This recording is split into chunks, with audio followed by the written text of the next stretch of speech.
This is Ori in the Blind Forest. First playthrough. Let's do it. I've heard a lot of good things about this game franchise. I've been wanting to try it. Seems very relaxing.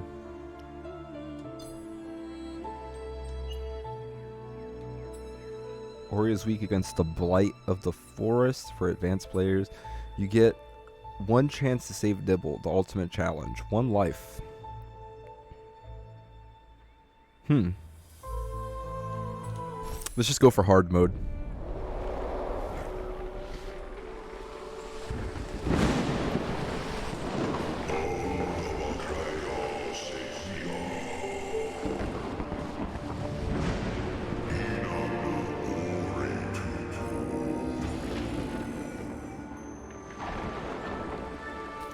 Was it the Tree of Knowledge? Hara Island? Where Nico Robin's from?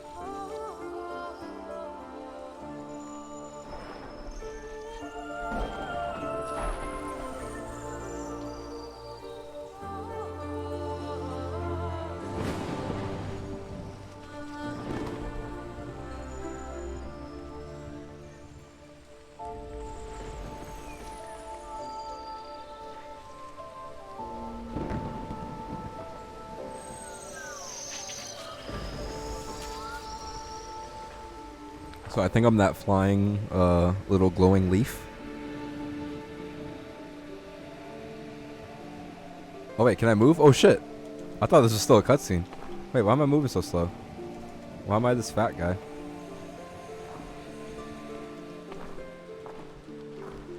Is this literally all I could do right now? I can go backwards. Can I fall off there and die? Is that like the speedrun strat? This is the speedrun strat right here.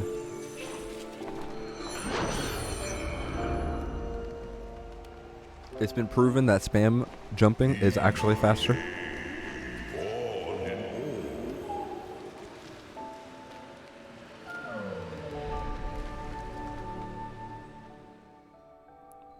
Kawaii.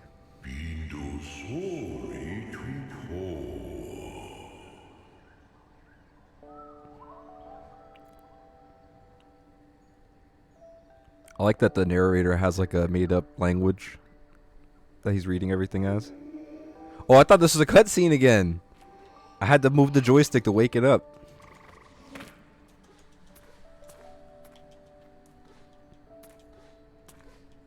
I can't get back on my nest. Alright.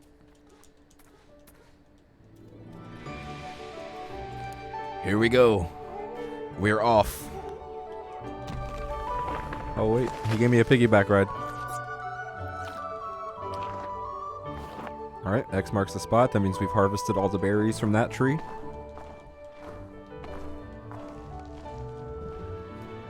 So is this guy blind? Is he the blind forest and I'm his guiding eyes?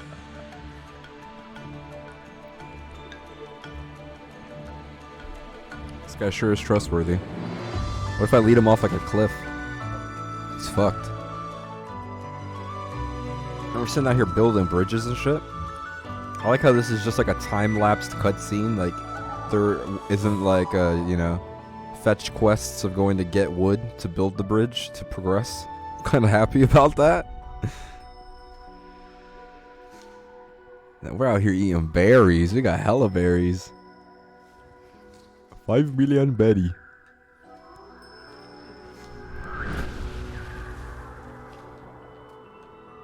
Ooh, am I stealing berries? I'm out. I'm out. Let me get those berries.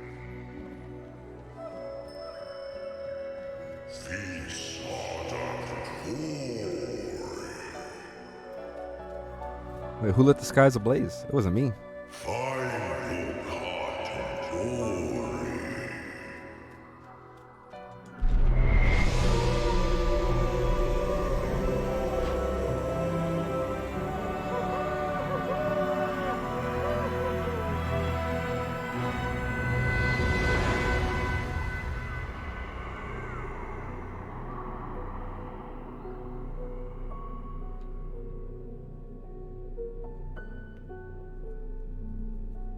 So this is our cave where we live, I'm assuming?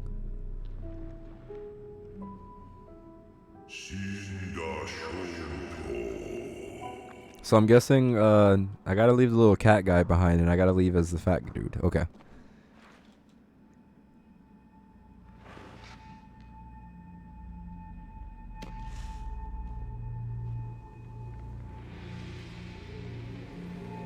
Oh damn, so I was like, that was the last berry. The whole forest got destroyed, so I guess this fat guy protected me.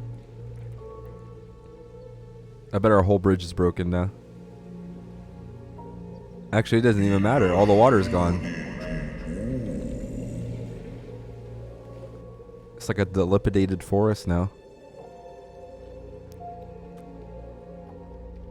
Hey, there's still some berries right there, though. Let's go. Let me get that. Oh, fuck.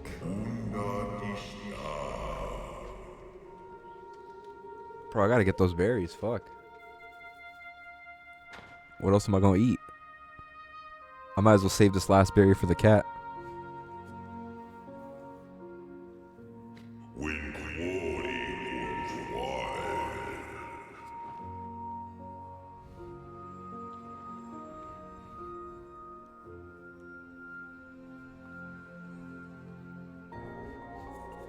He sacrificed the last berry for me. He's looking out. I can see that there's more berries up there.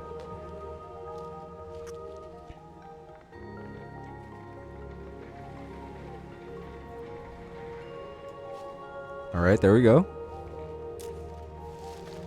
Once again, got the berries in cutscene. Didn't even have to do the fetch quest. Let's see, do I walk them back? Or does the cutscene walk them back? Nope, I walk them back. So far, I've had to walk back berries twice. Oh, is that my little friend? Did he die? Why do I have all these, like, shattered memories of him? I hope my little fat friend didn't die.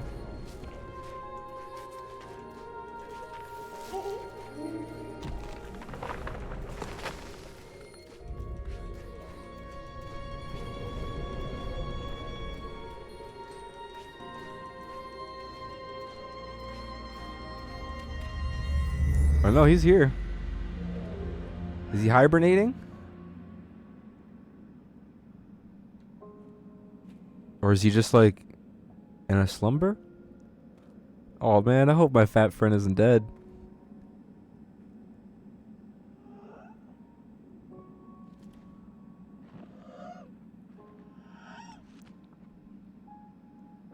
Oh man, I'm gonna tear up. This is so sad. Did he die? Oh man, feels bad, man.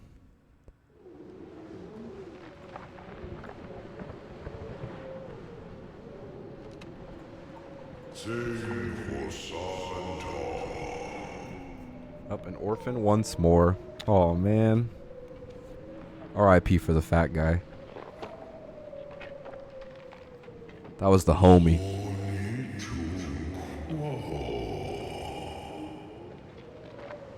R.I.P. man. What is going on, Danelle? Welcome, welcome. Oi, oi, oi.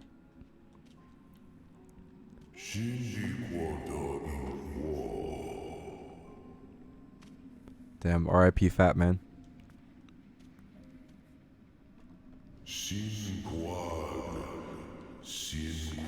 Just vibing, just vibing. Hell yeah, man. Likewise. Damn, can I go any faster? Yeah, I literally just started this game. Like, I am probably, like, this is probably my third time actually having gameplay where I can move. So you have not missed anything. The first two, like, times I had control was just bringing berries back from a tree. So nothing too eventful. You didn't really miss much. But yeah, I've been wanting to play these games. Artistically, I've always thought they looked really cool. Like, I like the art style. But damn, I didn't expect it to be so, like, feels bad man in the beginning.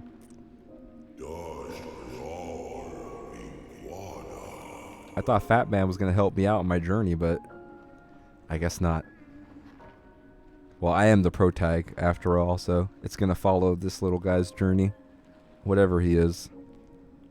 Spectral little glowy cat dude. You have this game but never got around to playing it? Yeah.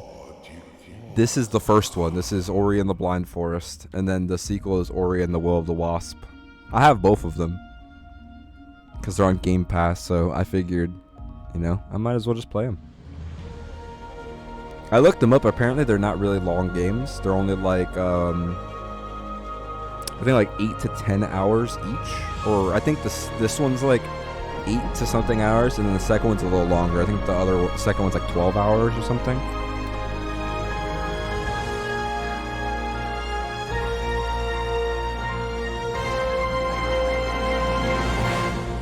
You have the second one, so you guys will start it? Word? Why not? I guess the best thing to do before you did start it is see if both of the stories connect. So that way you know whether or not you're missing out on anything. But if they're both kind of like separate storylines and they don't really intertwine with each other, then fuck it, why not? But yeah, this game does look really beautiful. I do like the look of it. It's very vibey. Beat it today for me? Oh man, I'll try. 8 hours? I could do it. Oh shit, I just hurt myself, whoops. I could do it, technically. I mean, I beat all Bayonetta 2 in one sitting. That was like a 8-9 hour stream. But to be fair, the first like 16 chapters of the game I had played before, so I knew exactly what to do. So there wasn't really a lot of figuring stuff out. But the last few chapters were the most time-consuming part, so I guess it doesn't really matter too much. Oh shit, that killed me? Okay, so don't hit the spikes. How did I just do a double jump there? Oh, okay, so you could do a... Wait. Hold A to jump higher? Oh yeah, hold A, okay. Here this game can get challenging. Yeah, I bet it can, honestly. As with most platformers, usually. It has to incorporate some type of difficulty element in there so the game isn't too straightforward. I'm playing on hard mode, though. I'm not playing on easy, I'm playing on hard mode. There was another mode above hard mode that was like one-hit mode. And I was like, nah, I don't think I'm ready for that. One-hit death. How do I get past that? Oh, I can't reach that. Fuck. Okay, I'm gonna go under. Hold and press to go through a platform. I just got something there. I don't know what the fuck that was. Got some glowy bead. Oh, that hurt me. That looked like it wouldn't hurt me, though. It's like glowing. Oh my god, that completely killed me. Okay. Nice. So if it looks like it can kill you, odds are it can.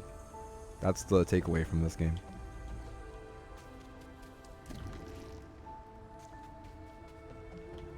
Okay. Oh, what is that glowy thing up there? Probably gonna kill me. Not even gonna mess with it. I feel like the speedrun of this game would be cool. Oh look, see, that one didn't hurt me. Found a life shard. Collect these to increase your vitality. How do you attack? Okay. You beat Metroid 3. You beat Metroid 3 times. 2 times on hard mode. Oh, okay. Hell yeah. Like OG Metroid. Dude, out of all the like Nintendo game franchises, I would say that Metroid's probably the one I've played the least. The only Metroid I legitimately played was the one that was like that first-person 3D one that was on the DS. That was probably the only one I played. And it's like the whole like Metroidvania thing, like the one that's like the Castlevania character, like Alucard in the Metroid levels and shit. Like, no, I haven't played that either. But I understand the origin of like what Metroidvania is. How it like came from that like Alucard Metroid crossover. I've played more Castlevania than I have Metroid, that's for sure. It was Metroid. Excuse me, voice crack. Let me drink some water. Whew. It was Metroid Dread The one that you did? Oh yeah, Metroid Prime. Yep, that was the one. That was the one that was on DS. You started reading One Piece? Let's fucking go, bro. That's what I'm talking about. Now is the best time to do so. The spoilers for chapter 1044 just came out. Holy fuck, man. That shit blew my mind. I'm just like, holy fuck. And that was just the spoilers. Like, I didn't even actually read the chapter. I just read the spoilers, the brief spoilers. I think the actual chapter comes out Sunday. So I'm ready for that. Oh, Metroid Prime is fun. Oh, I don't know what Metroid you played. Oh yeah, I think Metroid Prime might have been the one. Or is Metroid Prime on GameCube? Because if that's the case, then I also played that one.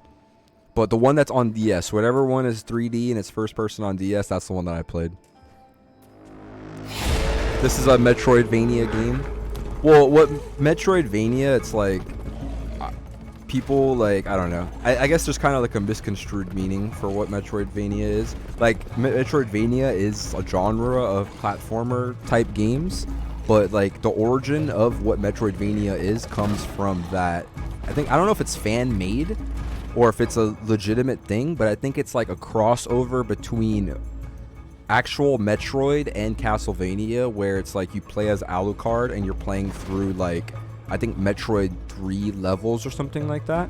But it's an actual game. Like I watched somebody play Metroidvania and I was like, oh shit, I didn't even know it was a whole game. I just thought it was like a genre.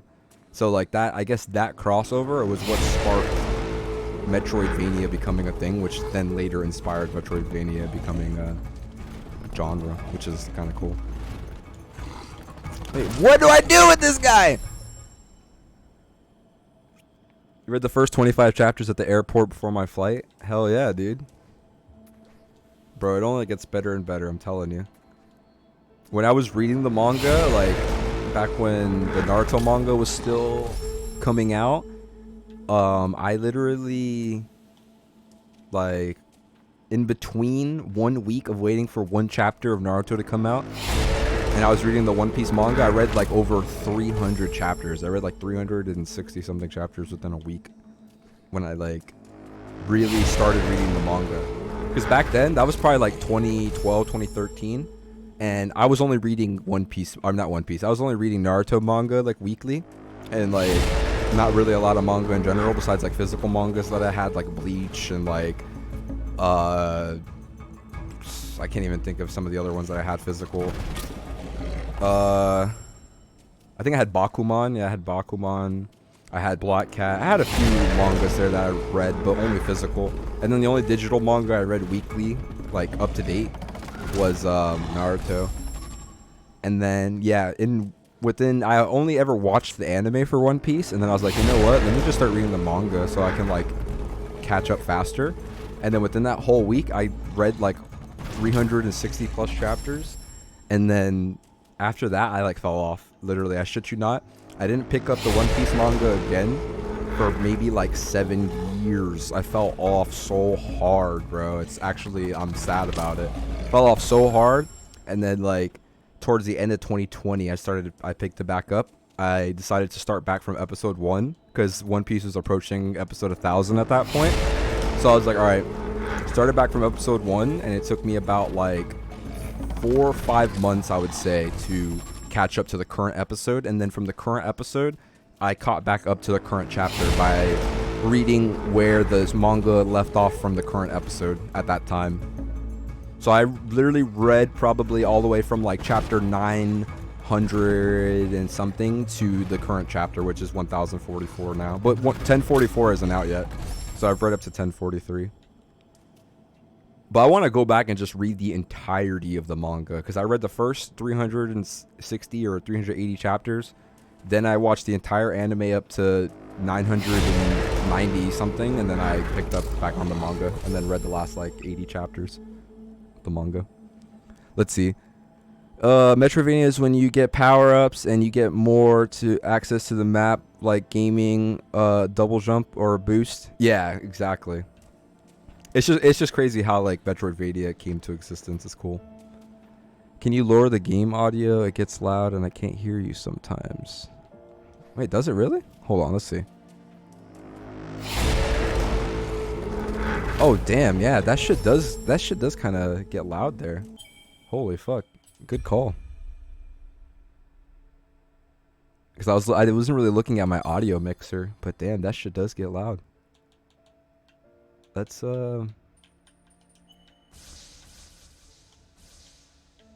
right, and then let's. Wait, why do I have motion blur on? Take that shit off. Alright, is that a little better? Hopefully that's a little better.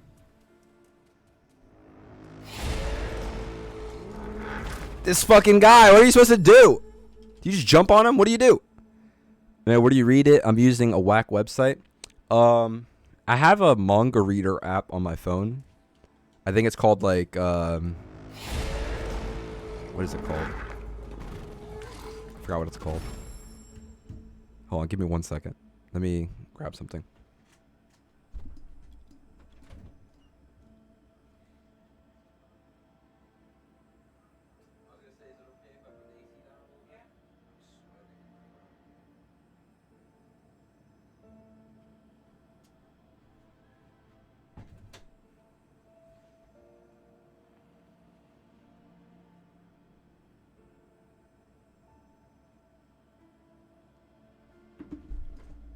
Alright.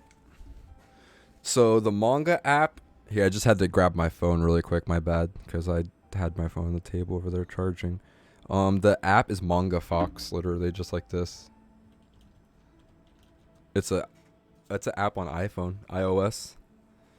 You could literally read the first like 1,000 chapters of One Piece on there, all HD. No pop-ups, no nothing.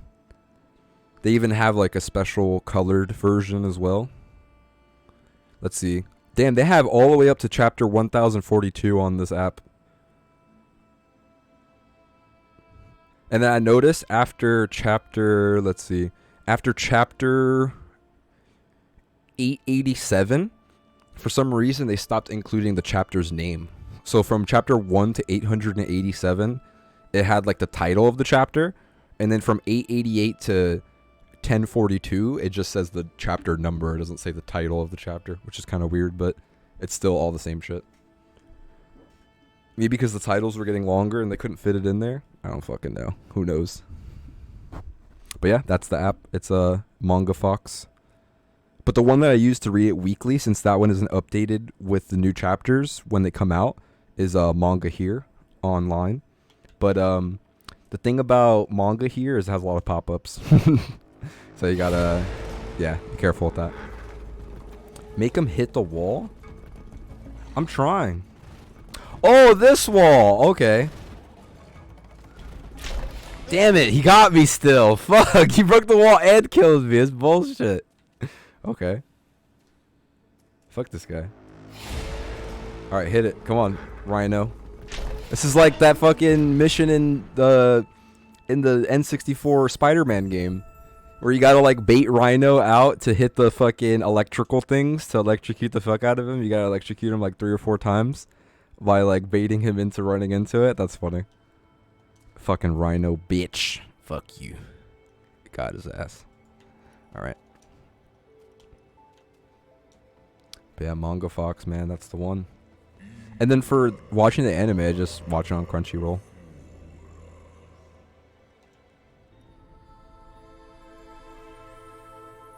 Took you way too long to get. To be honest, I was bullshitting. Like, I was not paying attention at all. I was not focusing. I was just talking about fucking dumb shit. Let's talk about Metroidvania and fucking One Piece manga sites. You could tell I'm easily distracted. Alright, let's see. My strength is returning.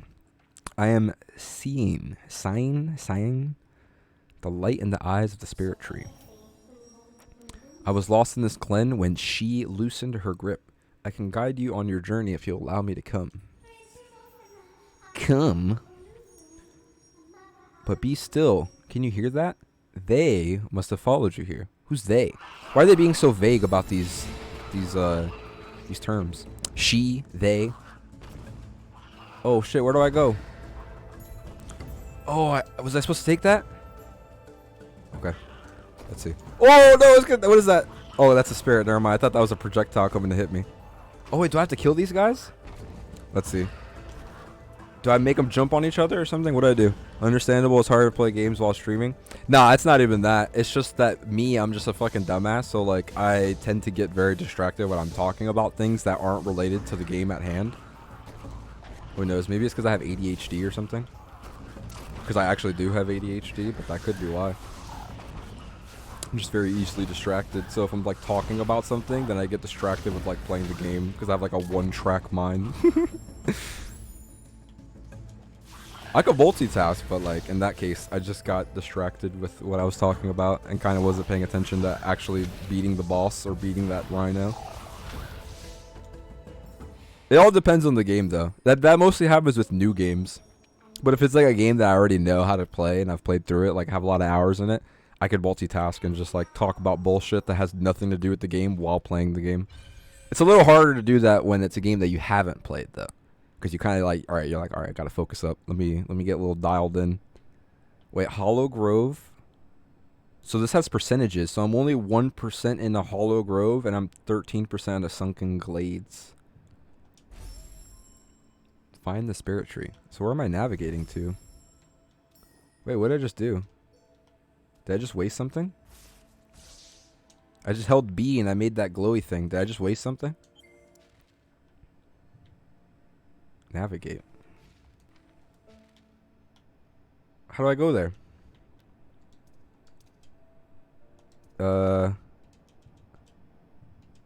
Navigate. Alright, whatever.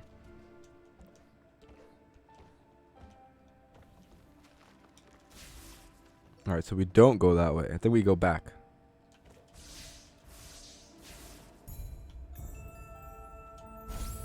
A small light container, okay. Create a soul link and tap B near it to access the ability tree. This bar indicates, okay. This bar indicates how much spirit light Ori collected. Absorb 41 more to gain an ability point. Holy shit, 41. That's a lot. Allows you to shoot quick 3 flames before recharging. Most pickups now float to Ori. Allows reusing soul links and shortens the cooldown timer. I feel like this one seems the best. Shoot 3 little fires. Okay, so I have no more ability points. I just used my first ability point. Look at that. Easiest achievement of my life. Okay, so now what? Oh, so you can hit those things. Okay. So now that I got this ability, I'm going to basically backtrack to where I came from now that I could actually interact with these little floating things.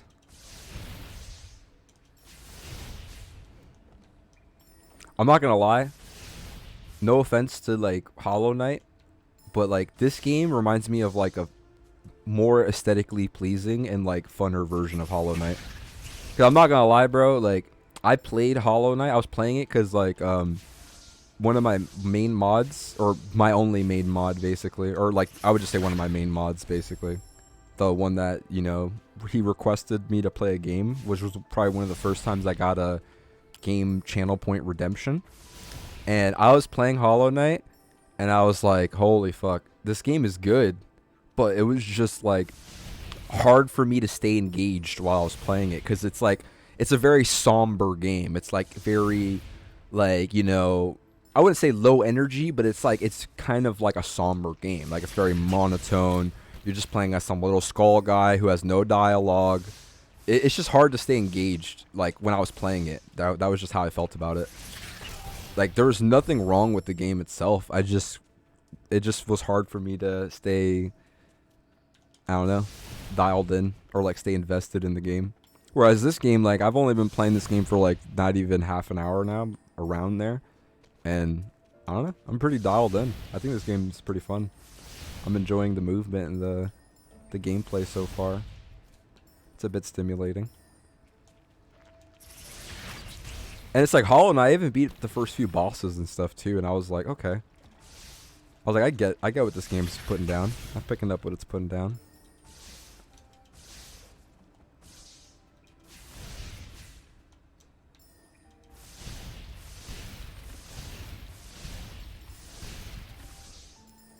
Another game I want to revisit and finish is Blasphemous.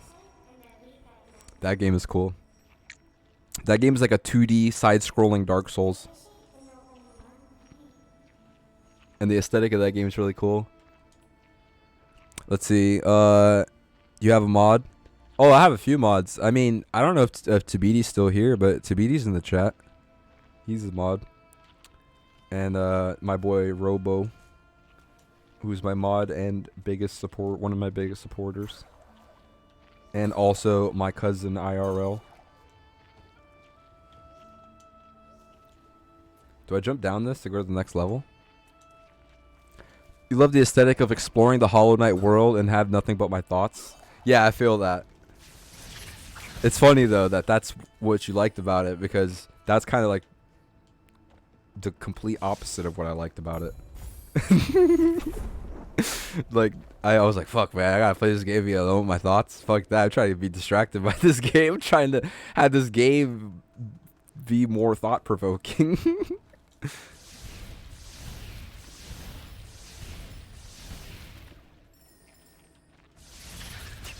I was like, I need some distractions.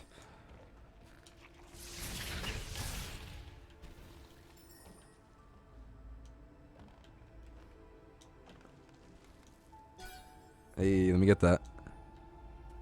But nah, the exploration aspect of it was cool. I agree. And the aesthetic is cool. That's what I'm saying. Like, I didn't dislike the game. It just was hard for me to stay engaged in it. Maybe I just have to revisit it, you know? Maybe after playing the Ori games, it'll reignite my spark for, I don't know, being invested in platformers again, and then maybe I'll actually revisit it. I have to revisit it, though, because, I mean, he paid the channel point redemption award for me to play it. And I did play it, like, my next stream, but I just didn't come back to it because I was like, eh. Which I felt bad about. That's why I was like, but then again, I'm also waiting for him to actually be in the chat before I do start the game, because then it's like, you play a channel point redemption game for somebody that redeems it when they're not even in the stream. It's kind of like, all right, well, hey, dude, you know that game you wanted me to play? Well, I played it, but you missed it, so GG's. It's like, I guess. Kind of, I don't know. I would be a little bummed out if I saved up 15,000 channel points to have somebody play the game, and then they played it when I wasn't there, and I missed it completely. I'd be a little bummed out. Oh. I don't think I can make that jump. I'm dead ass. I don't think I can make that jump. Let's see. I was super depressed when I played it and was happy doing something like the game. Word. I feel that. Isn't that the beauty of games, though, you know? That little bit of escapism that they offer. When need be, you know? It's one thing I always love about games. It allows you to immerse yourself, you know?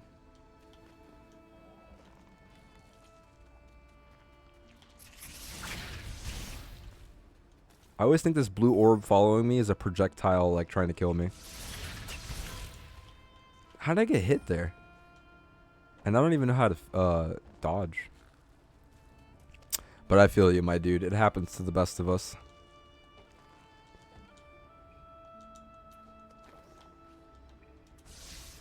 Wait, what the hell? I can't make that jump. Am I stuck now? Oh, I can move this rock. What the fuck? Okay. Cool. I found another glowy shard. So you can move around. Dude, this actually unlocks a whole new layer to... Oh my god, I died. Because you can literally use the environment to hurdle over shit. That's sick. Oh, what the hell just happened? I thought that was a little jumpy thing. I think I'm going the right way. Yeah, I definitely lost myself in Hollow Knight. Another great game I played is Outer Wilds. Oh, I've seen that. I think you're talking about... Wait, or is it... Let me see. Is it this one?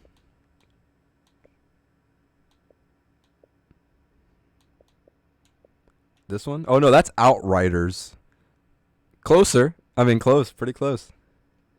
Almost. Almost. Outer Wilds. Have I played that one? Let me see. It sounds familiar. Let me Google it really quick. Outer Wilds.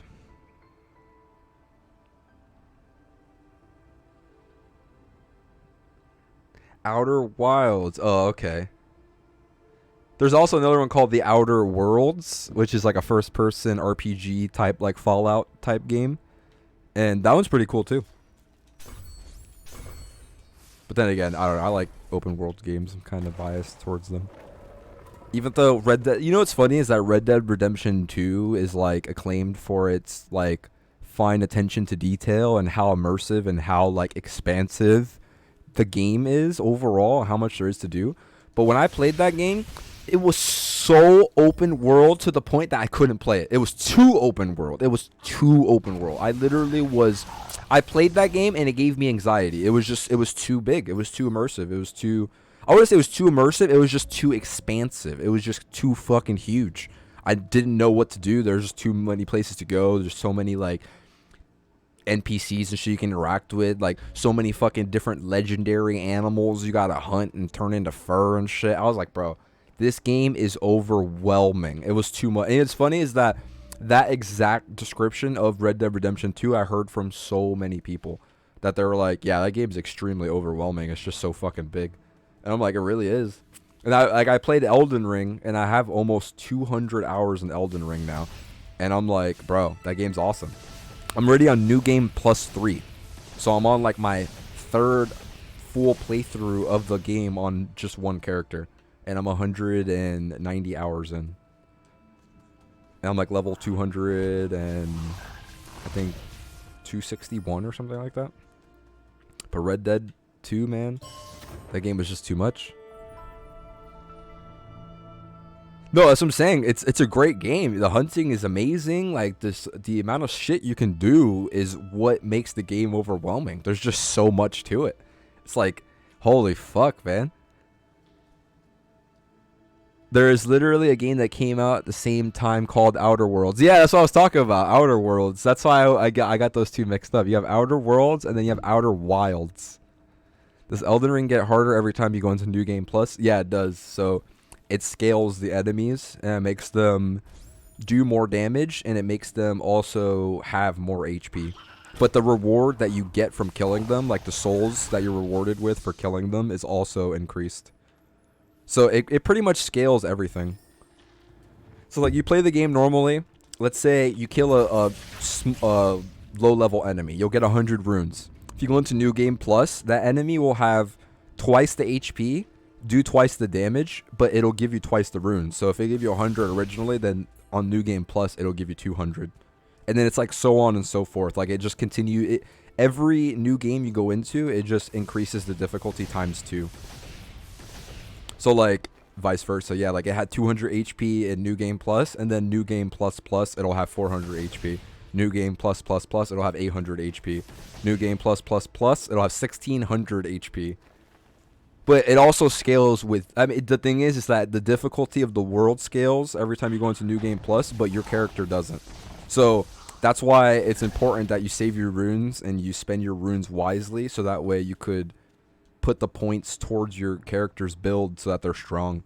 Like if you don't have a specific build that you're going for, it's just hard to progress past New Game Plus Plus because everybody's going to be so buff, and if you're just super fucking weak, then you can't do shit. But that's another thing. If you're just super fucking weak, then you won't even be able to make it to New Game Plus Plus. Like you got to have a decent build to get through the first installment of the game, and then to even make it to New Game Plus, you got to have a pretty decent build. But I've seen, like, I mean, there's speedruns and shit. Like, people can beat the whole game at, like, level 60, level 80. Like, nothing. And I'm, like, almost fucking level 300. I'm level 281 or 61 or something like that. So, yeah. I'm in there. And I'm not going to lie, like, New Game Plus was easy as fuck for me. I literally first tried, like, every boss. So after my first playthrough, I put so much time in my first playthrough that I made my character over-leveled for my entire second playthrough. Because I literally beat almost every boss first try. The only one that I couldn't beat first try was like, I think there was like 3 bosses I couldn't beat first try. But if I didn't beat them first try, I beat them within the second or third try. which was, let's see, Malekith took me 2 tries. I beat Malekith second try. Melania took me like, I'll admit, Melania took me longer than I am proud to admit, but Melania took me a while. Melania took me a good amount of tries. I don't remember how many. I wasn't keeping count. Mog took me like 3 tries, and then Godfrey killed me once. So, but he literally killed me, and he was 1 HP. I went to rush in, kill him 1 HP, and then he did a command grab on me that killed me. I was like, okay, nice. And then the same thing, like Radagon and Elden Beast. I did that shit fucking first try. I was like, fuck this shit.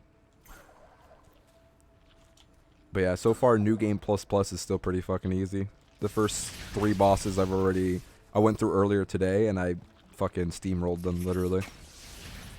Like Godric the Grafted, I literally, New Game Plus Plus Godric the Grafted, I killed him in like 4 hits, no damage.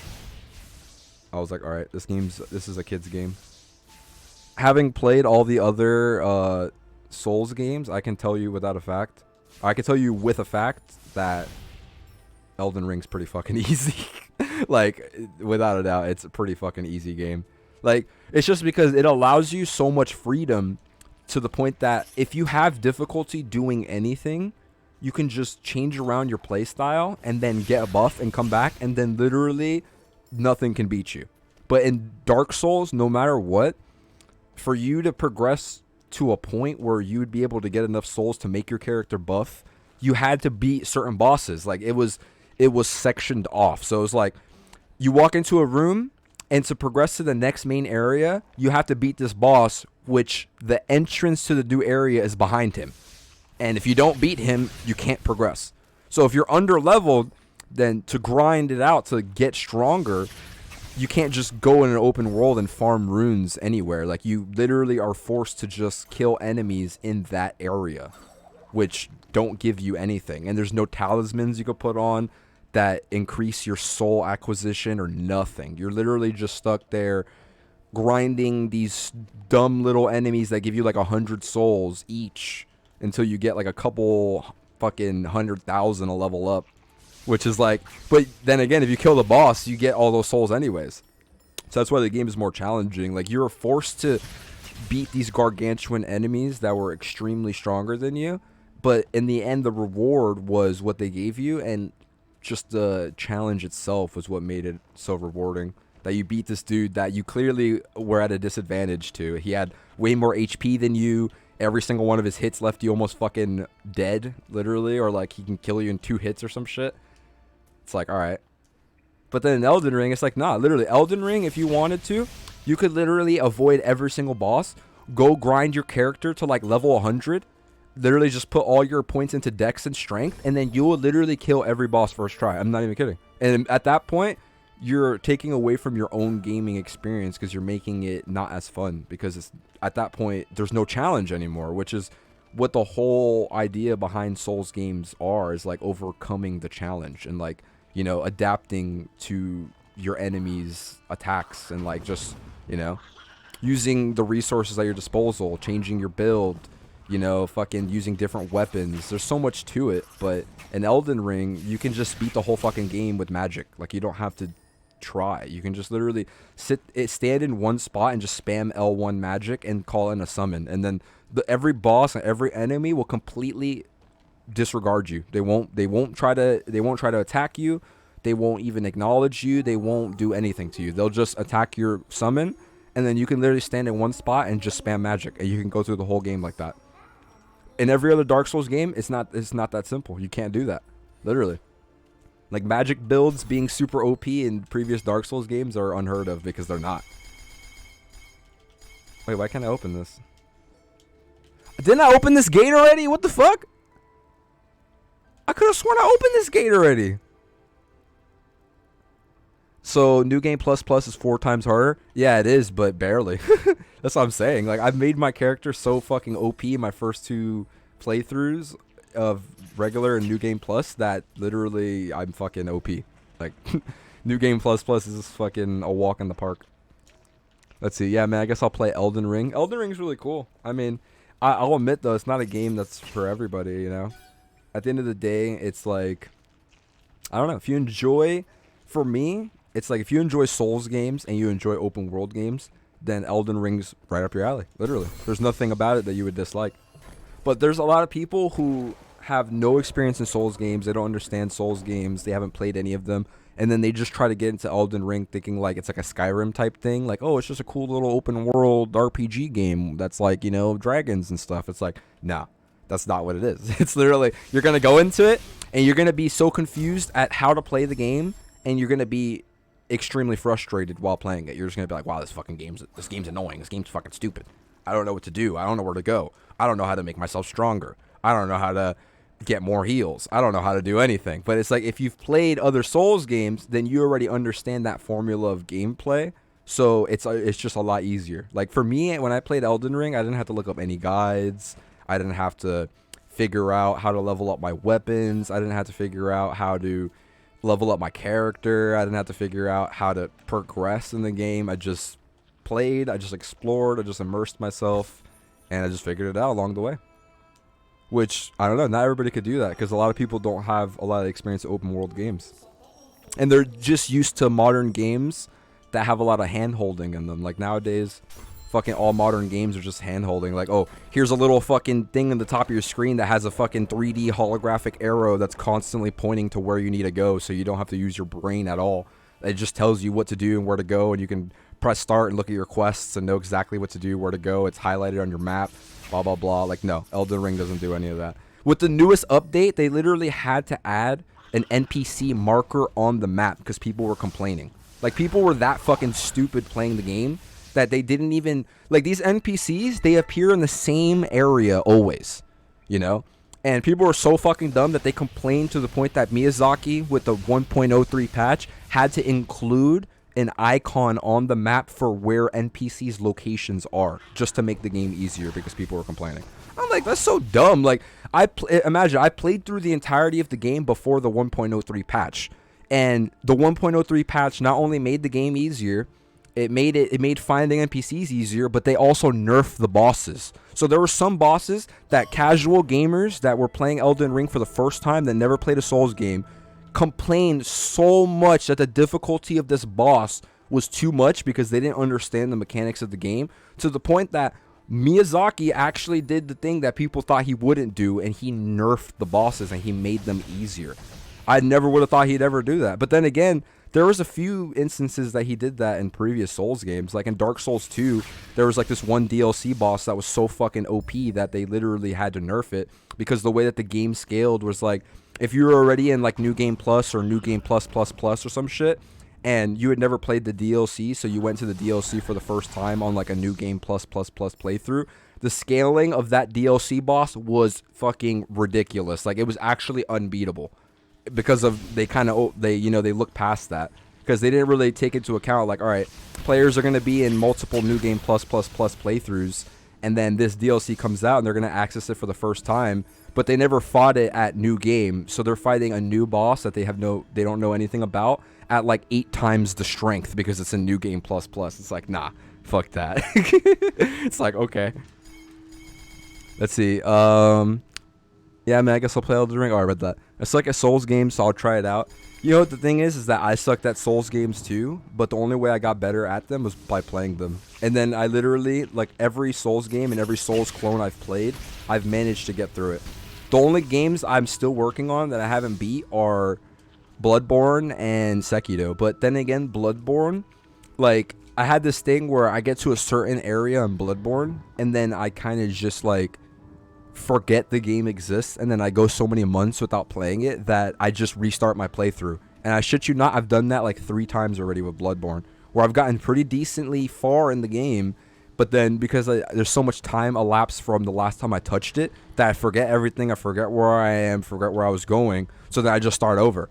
And then I'm just like, fuck, I did all this already, I don't want to do all this again, and then I flush the game. And then that always happens. So I feel like the only way I'm gonna actually get through Bloodborne is if I fucking literally just, like, I don't know, man. I'm just gonna have to thug it out, and I'm just gonna have to either, you know, go through it off stream, but I can't play it on stream, dude. It just can't. And another thing that's hard for playing Bloodborne for me is the fact that the game is 30 FPS.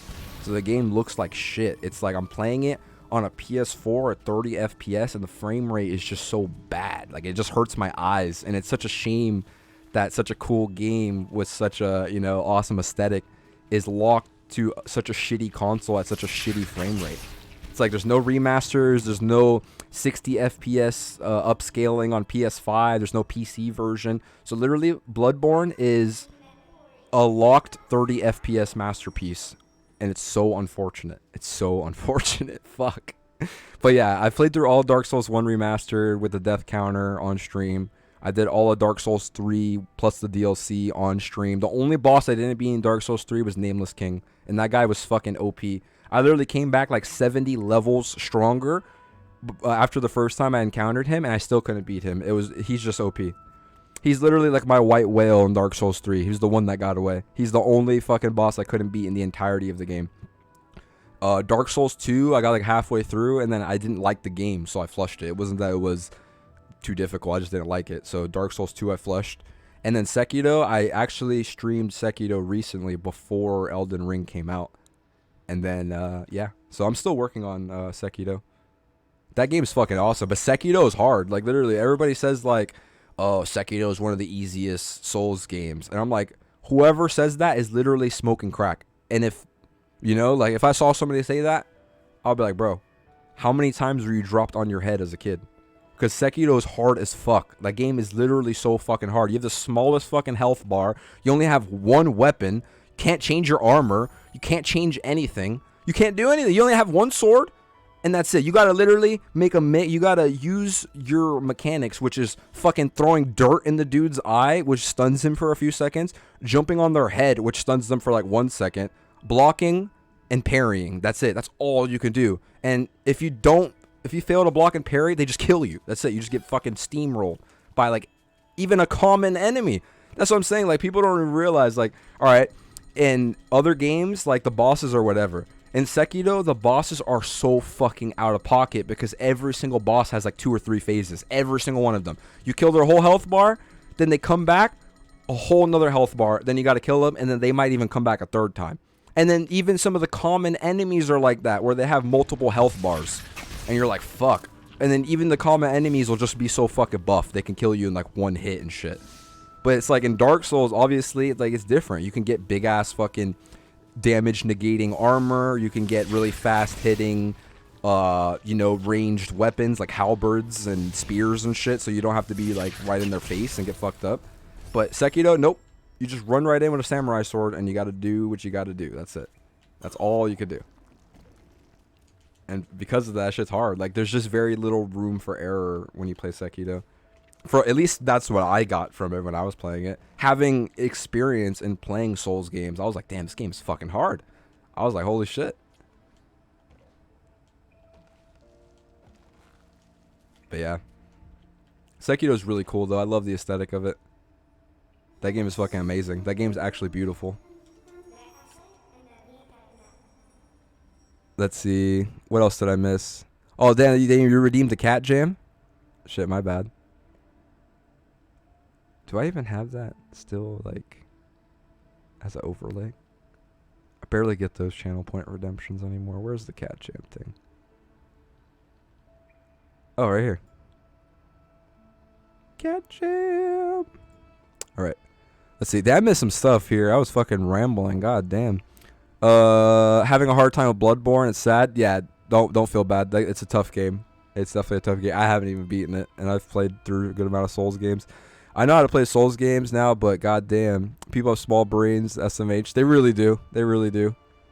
I was watching this one girl play Elden Ring. Actually, no, I didn't watch her, but I pulled up to this one girl's stream, right? And she was 11 hours in on the stream. I saw the uptime. She's been playing for 11 hours. She had a level 1 Estus flask, like, for getting your health back. So her health container was still level 1. Not even a +1. It was +0. And so she didn't use any runes, didn't find any golden seeds, didn't find any sacred tears. So she didn't increase her flasks, didn't increase her number of flasks, didn't level up any of her weapons, didn't find any smithing stones, didn't rest at any graces, didn't equip any armor, didn't find any armor, didn't use runes to spend on skill points to make her character stronger or have more health or have more stamina or anything. 11 hours. Literally. First, like, dude, she only got past the first boss, who's a tutorial boss, might I add. He doesn't even give you a remembrance. He doesn't even give you a great rune. He is a tutorial boss who you have to beat to get to the main world. She literally barely beat that dude. I don't know, because like I said, I got there to the end of the stream. She barely beat that dude, and where I saw her, when I got into the stream, I was watching for a few minutes, and she was talking to this NPC. And then she was like, I really don't get this game. Like, I was hoping I would, but I don't know. I think I'm just going to have to call it. Like, I thought I would like this game, but I guess not. You know, we gave it a shot. And then she flushed the game. Bro, I shit you not. She was 11 hours in, and she was literally like 5 feet in front of that tutorial boss 11 hours in, and was just stuck aimlessly running around in circles in that area and couldn't figure out what to do for the life of her. Literally, like, was getting killed by every single enemy possible, but then wondering, like, what do I do? Like, I don't know, man. I don't know. That is the direct result of what modern hand-holding does to people that play games. Because they just expect the game to give you everything. They expect the game to do it for you. They expect the game to make you stronger automatically. They expect the game to give you weapons. They expect the game to buff the weapons. They expect the game to tell you where to go. I'm telling you, people expect too much out of these games. That's why when they play a game like Elden Ring, it fucking their brain explodes. They're just like, oh my god. And then they take to Twitter and they fucking viciously tap their thumbs on their screen. They complain, and then Miyazaki has no choice but to be like, all right, we're gonna have to add some quality of life changes to the game to make it easier to appeal to the casual crowd, because they'll play for 11 hours and they won't even know how to fucking kill a common enemy or even level up a weapon. Like, that's ridiculous, dude. Like, holy shit. Yeah, let's see, 30 FPS is so bad, but it's what gets me mad when I can't react well. Yeah, the frame rate, that's what I'm saying. So it's like, it's so hard to dodge roll certain attacks in Bloodborne just because of the shitty FPS. And that game eats your commands like it's nothing, bro. Or commands. It eats your inputs like it's fucking nothing. But Elden Ring does the same shit, bro. Elden Ring literally eats inputs like it's its job. That shit, I'll be trying to roll and it just doesn't. I'm just like, what the fuck? This shit will eat your inputs. Let's see, I got deep into Sekiro, only game I was good at. Sekiro is awesome. That's a great game. See, I like how they have multiple health bars. Makes it look like they were just touching it out. Yeah, exactly. Literally. Toughing it out. Yeah, exactly. And it's cool because if you use stealth in that game, which they reinforce a lot, then you could make every fight easier. Because if you crouch up on somebody with stealth, then you could backstab them and take off one of their health bars immediately. So that way when you're fighting them, you're just only fighting that one health bar. But, like, if you don't do that and you don't know how to use stealth, then you're going to make the game twice as hard because you're going to have to fight double health bars on every enemy you don't encounter with stealth. Let's see. Did you help her out at least? Nah, she had thousands of viewers, and her stream was literally in subscriber-only mode, and she had in all caps, no backseating, no help, blah, blah, blah. And I'm like, so this is the result of that, of you just looking like an idiot, you know, no offense, but you just look like a fucking dumbass. Like, and it's actually, it was actually embarrassing. Like, I actually felt kind of bad for her. I was like, damn. And like, one of my favorite streamers that I watch, like, he was saying it earlier today too. He was like, I don't know what it is, man. He was like, I don't understand how people can't like this game. He was playing Elden Ring. And I love watching him play it because he's just loving the fuck out of it. He's like over 100 hours in. He's loving it. I've been watching him play for like the past month. Every time he comes on, I always watch. And he literally, this is like the second time he said it. He said it again today. He's like, I don't understand how people can dislike Elden Ring. He was like, I feel like the only people that don't like this game just don't like video games. Literally. Like, they're just not, they just don't like video games. Literally. He's like, at that point, if you don't like this game, it has something to do with you. It's not the game's fault. He's like, this game's amazing. He's like, you must just not like games if you don't like this game. I'm like, that's so fucking true. Like, I honestly can't agree with that more. Like, I agree wholeheartedly. Because Elden Ring is a great game. Like, I literally was playing it, and I played that game completely off stream. It's been years since I've been that immersed and put over like 100 hours in a game off stream and just was like enjoying every second of it. I was so immersed in it. I don't know. I can't say that about a lot of games, but I could say that about Elden Ring. That game had my full fucking attention. That game absorbed my life for like 3 weeks straight. It's still absorbed my game. I still play that game like every day. I went from playing Apex every fucking day to when Elden Ring came out. I shit you not, I didn't touch Apex for over 3 weeks. And then I got back on and I was like, damn, I'm still God. I literally got back on, and then my first day on Apex, I caught the dub second match. I was like, let's go. I still got it. Let's see. But yeah, no, I didn't help her out, but she didn't want help, so. Let's see. Elden Ring really went mainstream now. It'll ruin it probably. Bro, you have no idea how mainstream Elden Ring went. That's what I'm saying. It went so mainstream to the point that it brought all these people in that have had so many countless opportunities to indulge in Souls games over all these years that they've been out, and they just didn't. Because they're like, oh, Dark Souls, fucking knights and swords and dragons and shit. Oh, that's fucking nerd shit. Blah, blah, blah. But you know how everybody loves to get into good shit late? Because that's just the epitome of it. That's like with anime. Like for the past like fucking 2 decades, like if you liked anime, you were looked at as a fucking nerd. You were ridiculed. You were fucking made fun of. You were bullied in school. All this shit. Now everybody and their fucking mother, every fucking e-girl on Twitter is like, oh my god, I love My Hero Academia. Oh my god, did you guys see the new Demon Slayer episode? Oh my god, are you guys gonna watch the Attack on Titan movie? It looks amazing. Jujutsu Kaisen? That's my favorite anime. It's like, holy shit, dude. But it's like you're only naming animes that have just came out in the last like fucking 3 years, 5 years. Like, so obviously you're just a new anime fan, which leads me to believe that you were one of those people back in the day that ridiculed people for actually liking it. Which is why it disgusts me. It's like, okay. And I even see that shit in comment threads too. Like, I saw some dude earlier today on Twitter who had a Jiraiya profile photo. And this dude, the post was like, yo, I'm just starting to watch anime for the first time, guys. You guys got any recommendations? Don't get me started. This man made that tweet in March of 2022. I'm going to start watching anime. Don't get me started. I'm not going to elaborate on that. But either way. So all these comments were just from all these fucking plebs that had literally just gotten into anime, and it was so painfully obvious because what they were recommending him. You should watch My Hero Academia. It was my first one. I loved it. You should also watch Attack on Titan. And have you heard of Jujutsu Kaisen? You should watch that one. Oh, and Demon Slayer? It's amazing. It looks so good. The animation is top notch. And everybody always says that, but it's like, bro, how are you going to say the animation for Demon Slayer is top-notch when you've only ever watched one anime before Demon Slayer? What palette do you have to compare it to? You don't. You're literally just talking out of your fucking ass for Twitter impressions, literally. Like, you don't know a damn thing about what you're talking about. And then getting into that dude with the Jiraiya profile photo, so he was like, bro, you should start with the classic, bro. Naruto, you gotta do it, man. He was like, I can't believe I waited so long, man. I used to actually make fun of people that like this shit, and now it's amazing. Same, and this guy has a Jiraiya profile photo on Twitter. I'm just like, it's actually disgusting, literally. It's to the point where I'm actually, it's made me become like almost a closeted anime fan, because I don't even like to admit that I like anime now. Because it's just a mainstream ass thing to do. It's like, oh, you like anime, and just like every fucking person in the world now and their fucking mother. But like a few years ago, there were that same crowd of people that would ridicule you for liking that shit. Like, I vividly remember these group of weebs in my high school that got constantly bullied and constantly ridiculed all the fucking time for just like liking anime, for just wearing Full Metal Alchemist shirts and just like, you know, and just being anime enjoyers, just, you know, just living their lives. And they were constantly ridiculed, and they were constantly shunned away from the main group. They were just known as that group of weird kids and shit. And I knew them. They were very nice people, you know.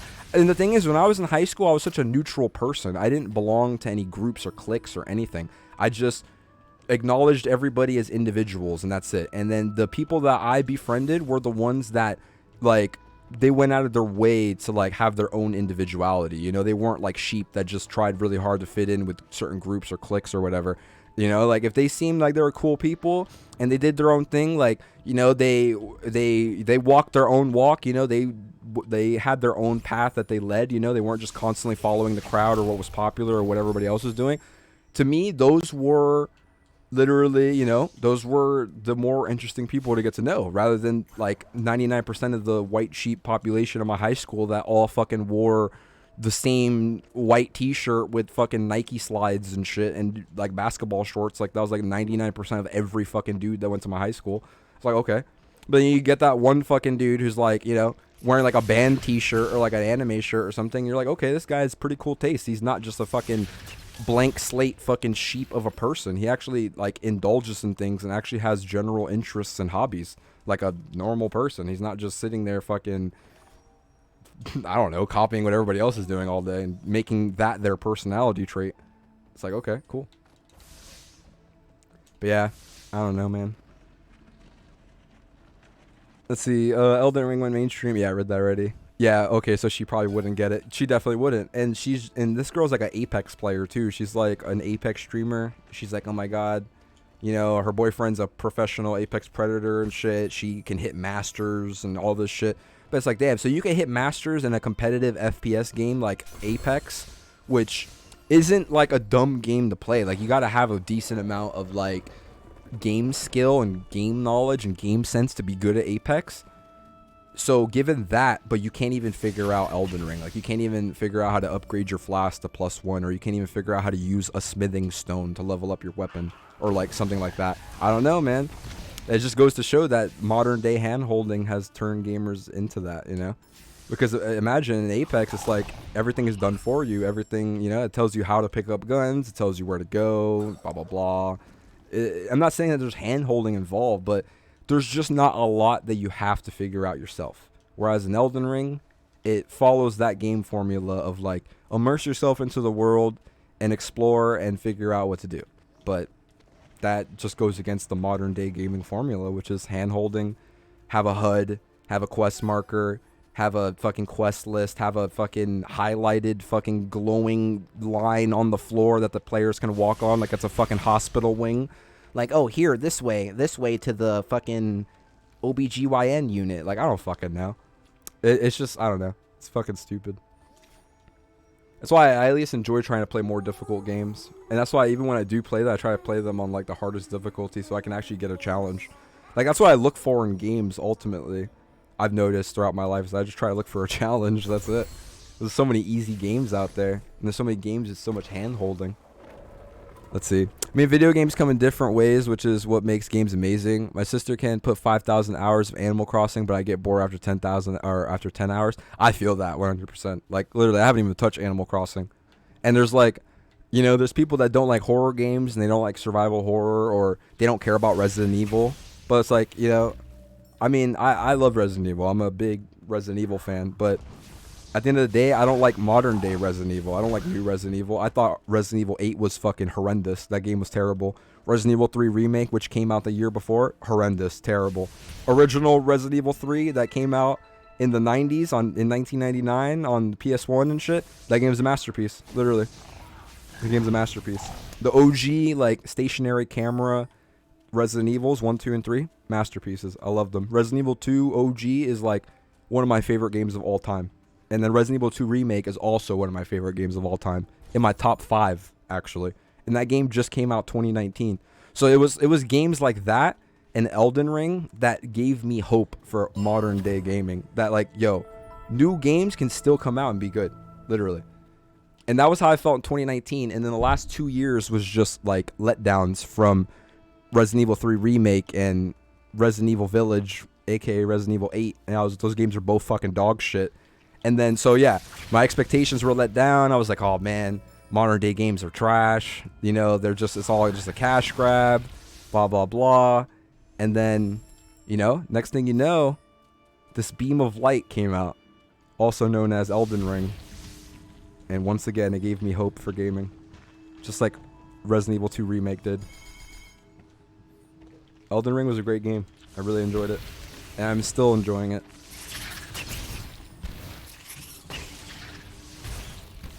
But yeah, I don't know. Then again, it is what it is. I can't say or do much about it.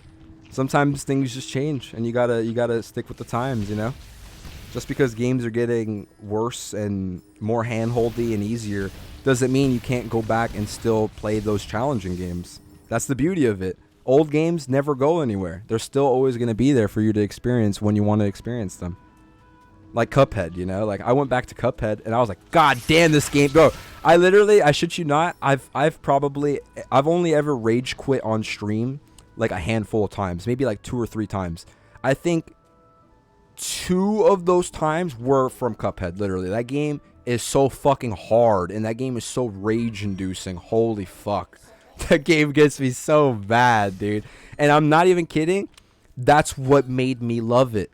was how challenging it was. Same thing with Dark Souls. I love Dark Souls 1 and 3, or just Dark Souls series in general, because they were very difficult and they were so frustrating, and I was fucking molding, and I was like, fuck this game.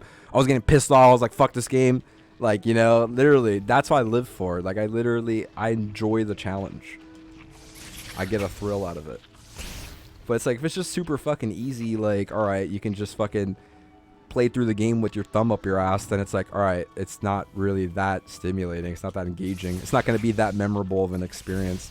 But like Cuphead, it was a memorable experience. That was one of the most frustrating games I've ever played in my life. I felt legitimate anger from playing that game. I was fucking steaming. Fucking hot air coming out of my ears playing that fucking game. But yeah. Mark my words, man. One day, one goal that I have is to do a no death Cuphead playthrough in its entirety, just from front to back. Just start Inkwell Island 1 all the way to the devil, no deaths. That's my goal to do one day. A full deathless Cuphead playthrough. And dude, this guy named the Mexican Runner, who is a platforming god.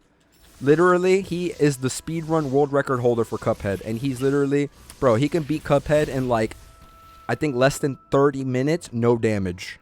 No damage, no death. That guy is a platforming god. It's actually insane. Because I couldn't even get through the game. Just get through it. And this man speed runs the game in under half an hour, no damage, no death. Just like, bro, this man's a god. A literal god amongst men. Oh shit, I think I found the next place. Let's see. Where did I leave off? I have so much to say about anime and weebs right now, but I can't say it fast enough. Dude, don't even worry about it. Trust me. Anything that you may say, I completely understand. Because I've been there. I had to grow up like that, like with people thinking that anime and shit was nerdy and it was like for losers or whatever, you know. I was in elementary school fucking wearing Dragon Ball Z shirts and shit, you know. Like I've always loved anime my whole life. Literally, when I was a kid, I grew up watching Toonami, fucking watching Big O and Lupin the Third and fucking Gundam Wing and Inuyasha and like all the great 90s anime like Cowboy Bebop and fucking Trigun and all that shit. I loved it. I still vividly have the most fondest memories remembering like waking up in the middle of the night and seeing like the outro to Inuyasha playing with like the fucking Ferris wheel lighting up and shit. I'm telling you, like I don't know, I would never replace those memories for anything. They were just great series, and it was a part of my childhood. But it's like, I don't know, that's what I'm saying. Like, you can't replicate that feeling of nostalgia with just indulging in it now. Because it's like, I'm 27 years old. It pains me to say out loud, but I'm 27 years old. So there's people that are my age that are just now getting into anime. But it's like, okay, I'm not going to sit here and be a gatekeeper. I don't like to gatekeep shit. But it's like, what I'm saying is that level of emotional attachment or that level of just like overall love that you may have for it will never be the same as somebody who indulged in it their whole life because they have that nostalgia factor with it. It was a part of their upbringing. It was a part of what made them who they are today. Whereas now, if you're just getting into it because it's the popular thing, then you're just a sheep. And you always have been a sheep and always will be a sheep because you're just getting into it now because it's popular. It's trendy. It's trending. Everybody's talking about it. Every e-girl in their world's like, oh my god, Demon Slayer, My Hero Academia. Oh my god, did you see my Nezuko cosplay? Oh my god, look at my whole wall full of the Hashira swords that I spent fucking $8,000 on. Don't they look nice? Don't these fucking anime swords from a 200 chapter manga that I spent almost 10 grand on look great on my wall?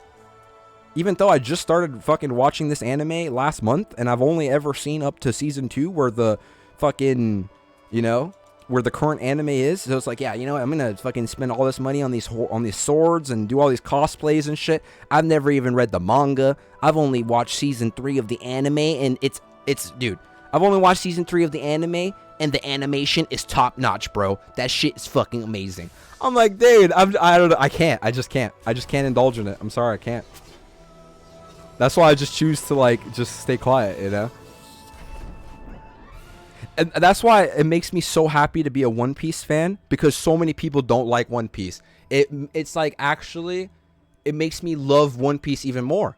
Because you talk to people about anime, and then you mention One Piece, and they're like, oh my god, it's too long, bro. How did you even say the title One Piece without getting out of breath, man? Oh my, 1,000 episodes and chapters? Bro, fuck that shit, man. I'm just gonna stick with my normal fucking 12 to 24 episode animes and never reading manga ever, you know, because I'm a mainstream ass dude, you know? Like, I only fuck. Bro, you serious, bro? I watch Attack on Titan, dude. You think I'm gonna watch One Piece 1,000+ episodes, bro? What kind of time you think I got? Literally, that's literally 99% of the new anime community. Just like, One Piece? That shit is way too long. I can't watch that. I can't read that. I don't give a fuck if it's peak fiction. They're just like, bro, I'm too busy watching Boruto, bro. I can't watch One Piece. Come on, dude. If I watch One Piece, then how am I gonna watch My Hero Academia? Come on, man.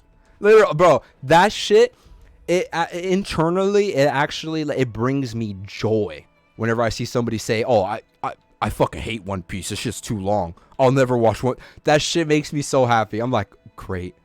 Please don't. We're full here. We don't need anybody else in the community. We're good. It's like, oh man, it brings me literal joy at how much I've seen that over the years. One Piece, that's just way too long. No, I can't get into that shit. It has 1,000 up. You know what's funny? That is literally everybody's argument. Yo, that's just way too long, bro. It's 1,000+ episodes. It's 1,000+ chapters.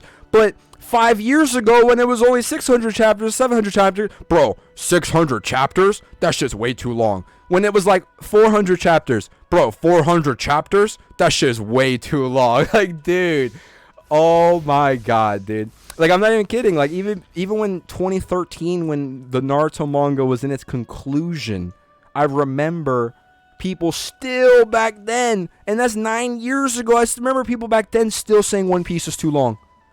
And I'm like, bro, just do me a favor. If it's too long, just never read it or watch it. Please, just do me that favor. Because if that's what you have to say about it, then you don't deserve to partake in one of the greatest stories ever told. That's it. You don't deserve it. Let's see. What else have I missed? Okay. I remember when people said I hang out with the outcasts. I never thought of them like that. No, I agree. I kind of did hang out with people that are outcasts, you know, because, I mean, you know, everybody deserves to have friends. I don't think there's anything wrong with that, you know, making friends with people. I've always been like that. I was always one to make friends with new kids, too, because I was the new kid at one point in my high school. So I know how it is.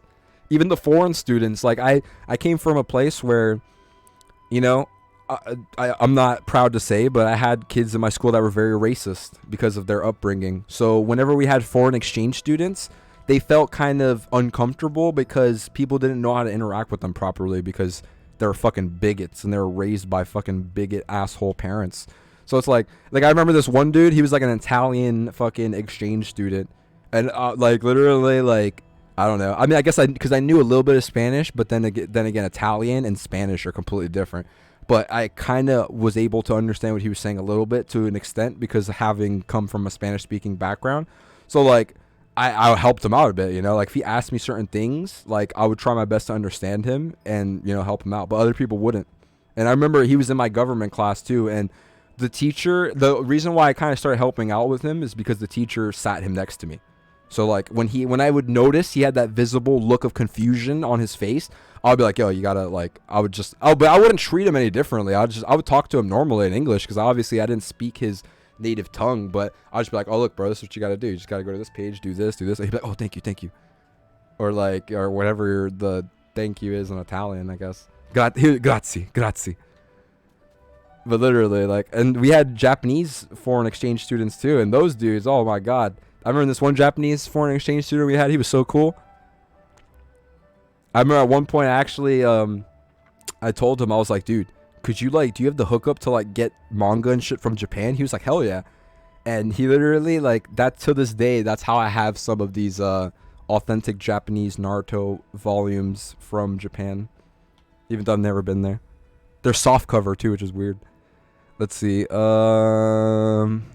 else did I miss? People really make opinions of others. They really do. First time I played a Souls game, it took me a while to understand how to level up weapons. Yeah, no, I mean, it did for me too. And that, because like back in the day, it wasn't as clear cut. It wasn't a smithing stone. It was literally called a titanite shard. Like, you're like, what the fuck is that? What the fuck's a titanite shard? You had no idea what it was. But it was different too. It was a titanite shard. It was a titanite chunk. And then it was like a titanite like slab was like the highest upgrade. So like you used titanite shards, then you got to the chunks, then you got to the slabs for like the high upgrades. But then in Elden Ring, see, I think in Dark Souls, I forgot what weapon your weapon went up to. I think your weapon went up to like plus 10. Elden Ring, your weapon can go up to plus 25. So you could do a lot of upgrades. Let's see. Breath of the Wild was the game for me. I enjoyed just walking around. I would do random side quests, fight the most difficult bosses in Zelda, similar to a Souls game. Yep. I loved Breath of the Wild. Breath of the Wild was an amazing game. Breath of the Wild was for me just like Elden Ring in the sense that I enjoyed that entirety of that game off stream. And I never documented my playthrough of it, but it was amazing. I loved it. I loved every second of it. I enjoyed it. I did everything. Went back, got all the crazy fucking little armors, got the Dark Link armor, got the Dark Ganon armor, got the fucking got a bunch of shit, dude. Got all the ancient weapons and ancient armor and stuff. Fucking, I got the amiibo cards, and I scanned all the amiibo cards daily to get all of the weapons from all the past Zeldas and shit, like from Ocarina of Time, Majora's Mask, Twilight Princess, Skyward Sword, Wind Waker. They had the sea boomerang, they had the Majora's Mask, they had fucking Tinkle's outfit. They had everything, dude. They had the goddess sword from Twilight Princess. They had, or no, the goddess sword from Skyward Sword. They had the Twilight bow that Zelda had from Twilight Princess. Bro, Breath of the Wild, they finessed that game. That game was amazing. And it pains me to say, but I feel like Breath of the Wild 2 is not going to be as good. Because it's going to try to be too close to the original, and for that, it's probably going to fall short. Because people are going to be like, we've experienced this before. But I don't know. I could be wrong, but that's just my feeling. But then again, for me, expecting games to be bad is better than expecting games to be good. Because if you expect games to be good and then they're not, then you're left feeling let down. But if you expect the game to be bad and then it's not, then you're just surprised. You're like, wow, this game's actually good. Like, holy fuck, I had no hopes for this game. I don't know. I just try not to have expectations if I can help it. Let's see, what else did I miss? I remember watching late night Full Metal Alchemist and Cowboy Bebop. Ah, bro, I'm telling you. Missed the good old days. Yep. Cartoon Network, man. On DirecTV cable, bro. I remember fucking coming home and having my DirecTV, what was it? The DVR. Like, have my Naruto episodes recorded, and then I would just go into my living room and close my living room door, and I would just be in my own world. Literally. Like, I'd fucking just be in there and be running around, my fucking arms behind my back, jumping off my couches and shit. Bro, I was in there. That was my childhood. I used to be so excited coming home from like playing outside with my friends to see that my DVR had the new episode of Naruto download or recorded. I was like, bro, let's fucking go. It's like, I'm gonna stay up late tonight. I'm gonna be up till 10 o'clock. That show was funny, man. Let's see. But Demon Slayer season 2 went crazy though, bro. See, don't like misconstrue what by me referencing Demon Slayer to me saying it's bad. Every single anime that I mentioned, I never once like was saying anything negative about it. I was just associating the fact that those particular animes are all universally liked by the new mainstream anime crowd, and that being Demon Slayer, which is number 1, the new noob anime, and then My Hero Academia, Jujutsu Kaisen, and Attack on Titan. You know what's funny is that I've watched My Hero Academia. I thought it was whatever. I thought Izawa Sensei was cool. I liked his quirk. I thought it was whatever. And, you know, All Might was cool. I thought Todoroki was cool, whatever. I thought the characters were alright. But to me, it wasn't super original. It was like, okay, it kind of tries to be Naruto a bit in the sense that it's like they focus on the whole class of kids rather than just the MC. And then you kind of see like their development throughout the class and like progressing through the grades and like their interaction with their teachers and their like senpais and stuff like that and their senseis. So I get that. And then I was like, all right, well, I kind of just whatever. I didn't really enjoy it. And then Attack on Titan, I started watching it and I was like, okay, I get it. They're just going against these fucking giant humanoid creatures that just come in and fucking destroy everything and fucking just rip all these people apart and just fucking eat them alive and just rip all their limbs off. And it's like, all right, squad, we're going to fight one Titan. And it's like, okay, yeah, our squad of 200 men are all dead. So what do we do now? Literally, like, that was, I was like, okay. Like, all right. Oh, yeah, all right. We're going to send in another squad of 300. Okay, 7 people survived. All right, what do we do now? It's like, okay. I get it. Like, I get it. All right, so they're fighting an unwinnable war. Like, I understand. But to me, it was like, okay, it focuses a lot on the blood and gore aspect of it. People getting fucking mutilated and getting squished and fucking ripped apart and shit. Okay, I get it. I'm not into stuff like that, but I don't know. When it was in Attack on Titan, it just wasn't as interesting. I was like, okay, I get it. Like, I get what it's going for, but it didn't hook me. Like, I enjoyed Seven Deadly Sins more than that. And look, that's even an anime that people don't talk about. And Seven Deadly Sins is awesome. Like, that's a great fucking series. It does follow that very mainstream anime concept of reincarnation, but that doesn't necessarily mean it's a bad thing. It's still a great series.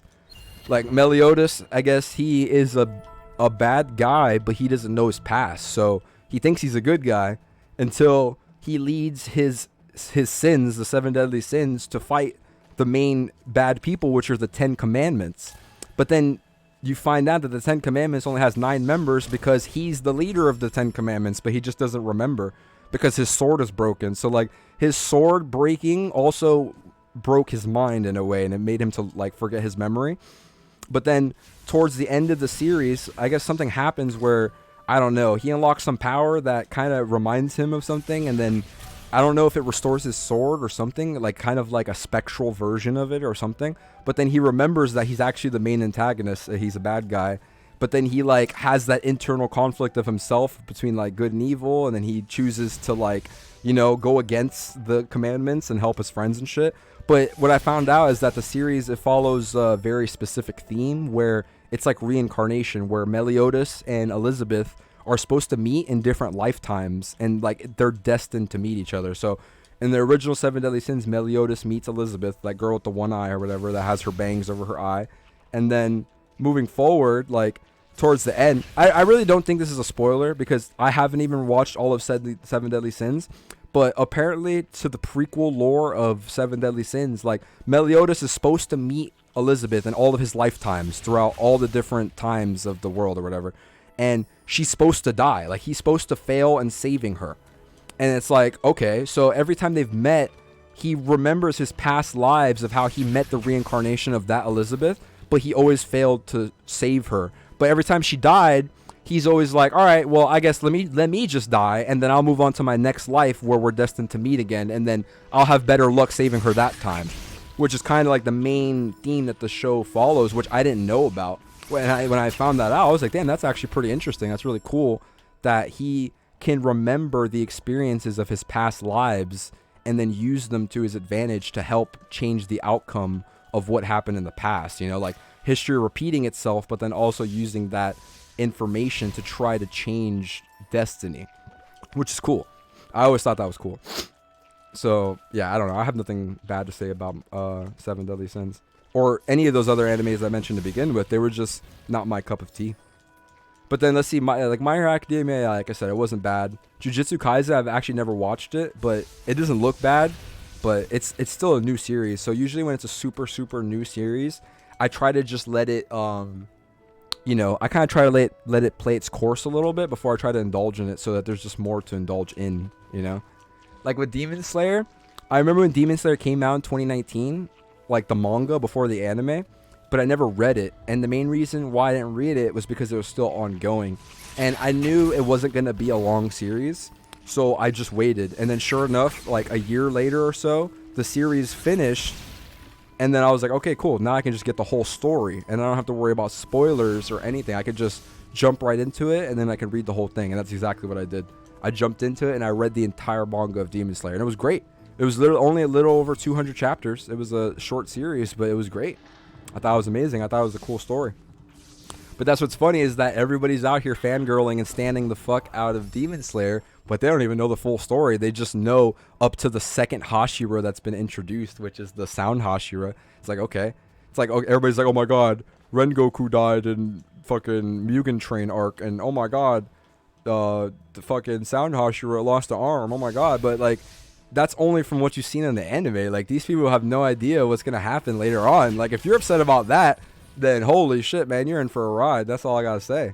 That's literally all I gotta say. But it's like, but then you have all these people that are going fucking ape shit over it. Like, they're fucking taking it to the extreme level of a fandom, like streaming in a fucking Demon Slayer cosplay and spending like $8,000 on replica katanas of the Hashiras, and they don't even know the whole story. They've only watched like the first 2 seasons of the anime, or like 3 seasons or whatever is out right now. And I don't know, man. It actually makes me cringe. I'm just like, Jesus Christ. I'm just like, at least know the whole story. Read the whole manga before you fucking become that big of a fucking stan and then spend all that money on it. But then it's like, at that point, you're not even a stan or like a fanatic. You're just another mainstream ass sheep who's like, oh my god, everybody and their mother loves Demon Slayer, so look how much I love Demon Slayer. I love Demon Slayer more than you. I spent $8,000 on replica katanas. How much do you love Demon Slayer, huh? Did you spend $8,000 on replica katanas worth of love? I don't think so. It's like, okay, weird flex, but okay. Let's see, people have got it good now. I remember Dragon Ball Fights took 20 episodes and it was kind of meh. Oh, of course it was. Nobody can disagree that the pacing of OG Dragon Ball was terrible. Literally, like, fights took fucking years to complete and shit. That's why they made Dragon Ball abridged, like sped everything up. But it's like, in a way, you could look back at it and it's funny though. Like, it's comical. You're like, all right, this is actually fucking funny. But I don't know, man. It's pretty sad. It's pretty sad that people are like, yo, One Piece is too long, man. Let's see. That boy Sabidi, I'm watching One Piece right now. That's what I'm talking about. Hell yeah. LML, please don't come. Let's see. I remember when it was 600 episodes and I said I'll wait for it to end. Oh man, yeah, that was definitely the wrong thing. When I saw Link falling from the sky, I was hyped. I don't want to do anything about it, so I go in blank. Yep. Chainsaw Man will be the next great anime, hopefully. I read the manga, and boy, I can't wait to see and boy, I can see it being the new Demon Slayer. I agree with that 100%. A lot of people have said a lot of good things about Chainsaw Man, and the fucking character design and the art style of that manga looks really fucking cool, actually. I've been meaning to read it. Let's see, Meliodas, I literally playing the game like Returnal. Yep, literally. How he returns to his different lives and shit. When he dies, he remembers stuff, but it's different. You know what I mean? Yeah, exactly. He remembers stuff, and then he can always, like, go forward and, like, do things differently. He lives in a roguelike game life. Yeah, literally. Like, he can, like, die and then come back and then always do things differently, which is cool. Let's see. It's very cringe when they invest hard before finishing a story. I've only spent money on Hunter x Hunter merchandise. Yeah, there ain't nothing wrong with that. But no, yeah, I agree. It 100%. It's totally fucking cringe when they invest like so much into a series when they don't even know the full story. Like, what if you hated it? Like, what if legitimately? I tell people this all the time. What if you indulge in a series and you hate the ending? Then what? All that merchandise and all that shit you bought when you were in the middle of the series is like, are you gonna regret those purchases now? Are you gonna put it on sale for like put it for sale on eBay or some shit? I don't fucking know. But like me, to be honest, I know I've loved One Piece, but like catching back up to it only like strengthened my love for it. I was like, oh man, this is amazing fucking, like, it's peak fiction. I love it more than a lot of things in my entire life, which is very big thing to say, you know? And it's like, me, I've had access and, you know, my own money for years that I've been able to spend whatever on, you know? And I've never indulged in any anime figures or anything ever, because I just didn't want to go down that wormhole, because I was like, fuck, bro, I already collect a lot of stuff. I don't need another money-wasting hobby, you know? I was like, I don't want to fucking crack that egg. And then literally last year, I was like, you know what? They're so... because I've even looked into anime figures, and a lot of them were just like meh, or like super overpriced. And then last year, I started looking into One Piece figures, and now I already have like fucking 30 One Piece figures just within the last year. I went crazy. I bought a shitload of them. And like, they're all awesome, and they're super limited edition. I got them off of eBay and stuff. Some of them are like mint condition from like old arcs and stuff, which are really hard to find. But like, oh man, the quality in them are just amazing. So I don't know, man. That if that doesn't say anything, I don't know what does. Like, out of every anime I've ever indulged in, and out of every show I've ever loved, and every series I've ever loved, I've bought in merchandise and shirts and whatever, but I've never bought an anime figure from any series besides One Piece. That's it. And I loved the shit out of Naruto. I loved, you know, Gundam. I've loved a bunch of other series, Cowboy Bebop, all that shit, but I never bought figures from any other series besides One Piece. And those One Piece figures are something that were recently acquired. So yeah, I don't know. Do with that information what you will. Let's see. The one story I loved so much and wanted to be good was Promised Neverland. So sad how it ended. I heard about that one. I never actually watched it though. I heard about it. Couldn't finish it, but season 1 is still top 10 anime nonetheless. Then I gotta look into that. What is it? Promised Neverland.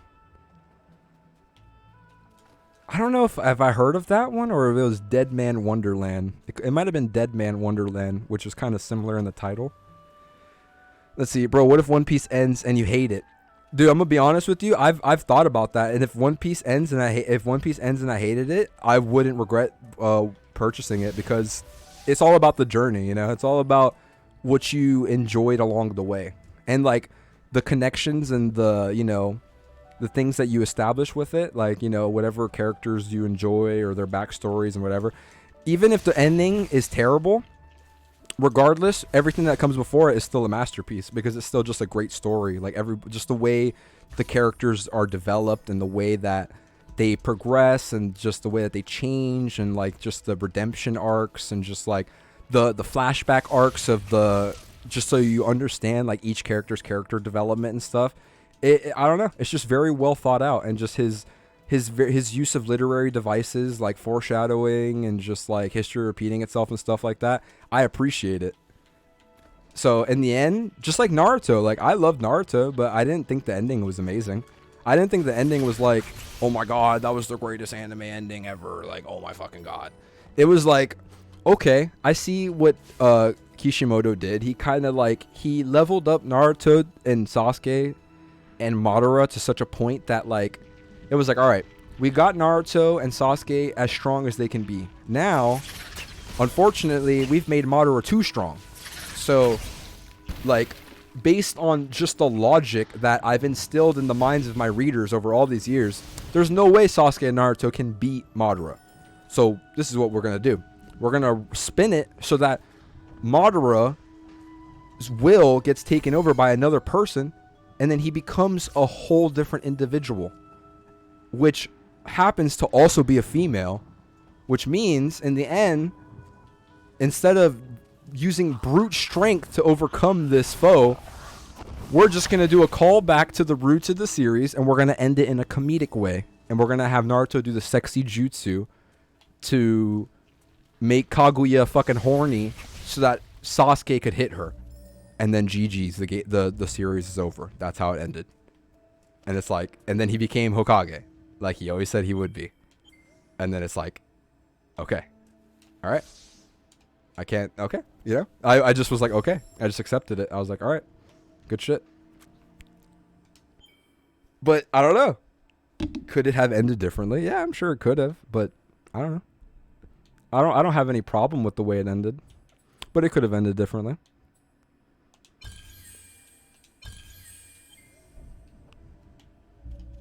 But no, I could tell you right now, with like the way and the direction that One Piece is going, obviously no spoilers, bro, it's only getting better and better. And it leaves me so hungry for like the next installment of the story. I'm just like, oh my god, I can't wait for the next chapter. There's so many memes about Oda, and it just makes me love him as an author even more. It's like, there's like this one meme format that goes around every week when the new chapter comes out, and it's like, oh, it's like, how will this man ever? It's like, how will you ever beat this man? And it's like it's like Oda last week, and it's like, oh, I don't know, but I'm sure this guy can. And then it's like Oda now, and it's like, oh, but then who's gonna beat that guy? And then it's like Oda next week, and I'm just like, bro, last week's Oda can only be beaten by this week's Oda, and this week's Oda can only be beaten by next week's Oda, literally. And then like the main thing is like, bro, this man never misses. That's like the big thing. Just like, bro, he don't miss. He don't miss. Like, there's like, bro, this chapter 1041 comes out, he don't miss. 1042 comes out. How is he gonna top 1041? Then again, it's Oda. He don't miss. He didn't miss. 1043 comes out. How is he gonna top that? Fuck, this man don't miss. 1043. People go even more ape shit. Now, dude, he put us on a 2-week break, waiting for 1044. People are literally having mental breakdowns in the fucking One Piece Reddit. They were like, oh my fucking god. They were just like, I can't sleep. I can't eat. They were like, we need to know what happens, Oda. You can't do us like this. And then finally this week, the chapter's coming out. People have been dying of anticipation, myself included, to the point that I had to read the spoilers. I couldn't wait any longer. And I read the spoilers and my mind was blown. And I didn't even read the chapter. I was like, okay, holy fuck. So yeah, I doubt the ending will be bad. But you know what another cool thing about that is, it's funny that you mentioned that, because Oda even said that if a fan can predict how the series would end, he would change the ending. And he says so far, out of the series being around for over 20 years, he said no fan has ever accurately or closely predicted the ending. So with that being said, he's had the ending of the series in mind since the very beginning. And he's just working around it. So remember, this whole story of One Piece is something that's in Oda's mind. It's not something that he's creating as he goes. Whereas Masashi Kishimoto with Naruto, despite popular belief, what people want to think, they might think like, okay, he had this whole story in mind, but he really didn't. You know that for a fact by just seeing how the series concluded, how he built up a character to be so powerful, but then didn't know how to properly have his main characters defeat him. But if this was a story that he had premeditated for years, then he would have always had in mind how those characters were going to defeat him.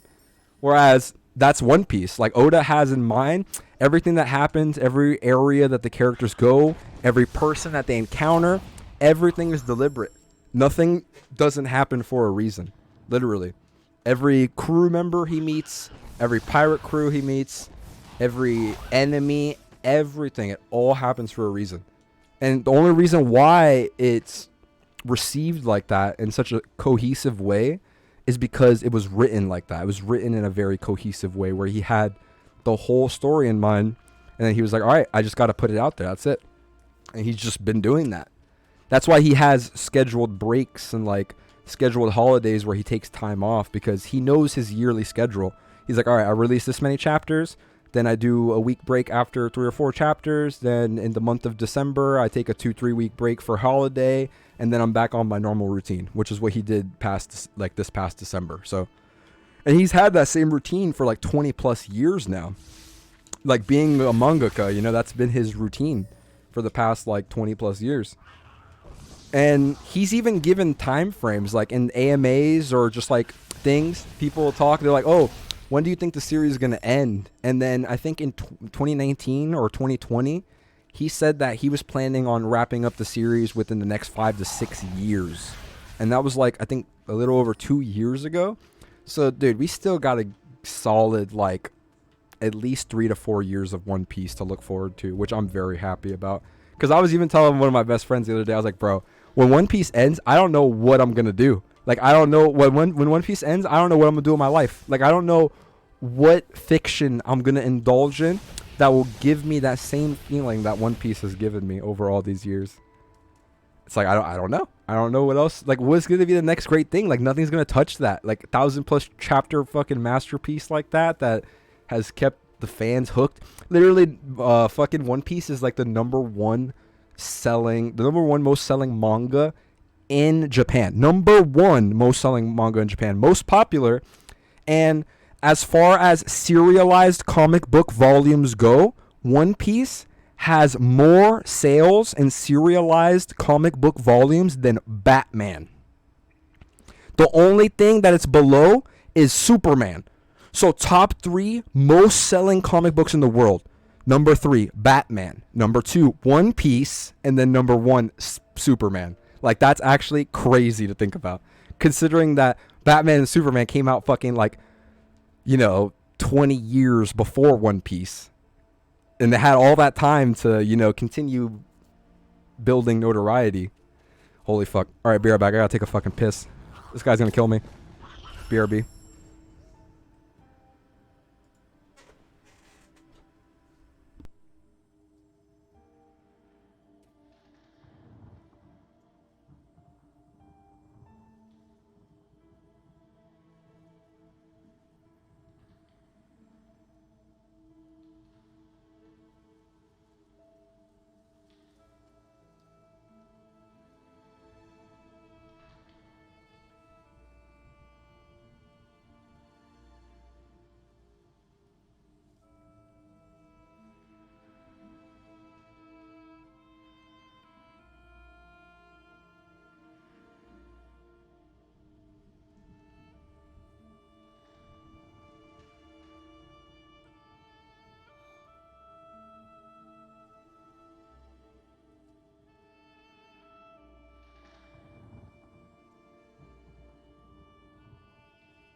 shit. Okay. Just fucked up my whole mic positioning by hitting it with my arm. My bad. My bad. All right, let's see. What did I miss? What anime has a great... Let's see. Would you say those that spend money on Demon Slayer merchandise is fair game based on what you said about the journey? Honestly, no, I won't, because Demon Slayer's only been around for 2 years. So I'm saying there's no journey. It's a short-lived series, and it's meant to be that. It's literally like I'm not gonna lie, Demon Slayer has a very stereotypical anime story. There's nothing wrong with it. It's not bad. I love it. I think it's a great story, but there's no longevity to it. It's like One Piece is one of those things where it's like a unique cultural experience. It's like holy fuck. It's like a cultural phenomenon. Like you go through the whole thing and you're like, God damn, this guy's a master storyteller, because it's so unlike anything else I've ever indulged in at all. Like Demon Slayer is like, it's great, but it's not like something you can say is 100% original. Like, oh, I've never heard this story before. There's plenty of animes with demons and like groups of like people that hunt them, you know. I'm not gonna lie, Demon Slayer is literally just like this anime called, it's like Sirius the Jaeger or something like that, but it's literally, instead of demons, they're vampires, and it's like the same, I shit you not, same exact concept. How in the beginning it's two siblings, one of them is, or their whole family is killed. It's two siblings running in the snow. One of them protects the other sibling from harm, but while doing so becomes a vampire. So the main antagonist, or the protag's goal, is to find the man who turned his brother into a vampire and defeat him, so that way his brother can become human again. Does that or does that not sound exactly like Demon Slayer but with vampires? Same exact thing. Literally, like Tanjiro's whole goal is to find Kuzan, or whatever the fuck the guy's name is, the main demon, to kill him, to abolish demons from the world so that his sister could become human again. It's literally the same exact concept, except the only thing that's different is brother and sister and demons. And then the other one is brother and vampires, literally. So, but the whole overall story surrounding it isn't really that unique. It's not like super original. I'm not saying it's bad. I'm not saying anything bad about it. It's just not super innovative. It's not like super like left field to the point that it's like, oh my God, I've never seen or read anything like this or even close to it. Then that's how I feel about One Piece. One Piece is literally like, it's a unique work of fiction that doesn't really come close. Like, what other pirate series can you think of that are anime? None, because fucking One Piece holds that solidarity in that lane, I guess.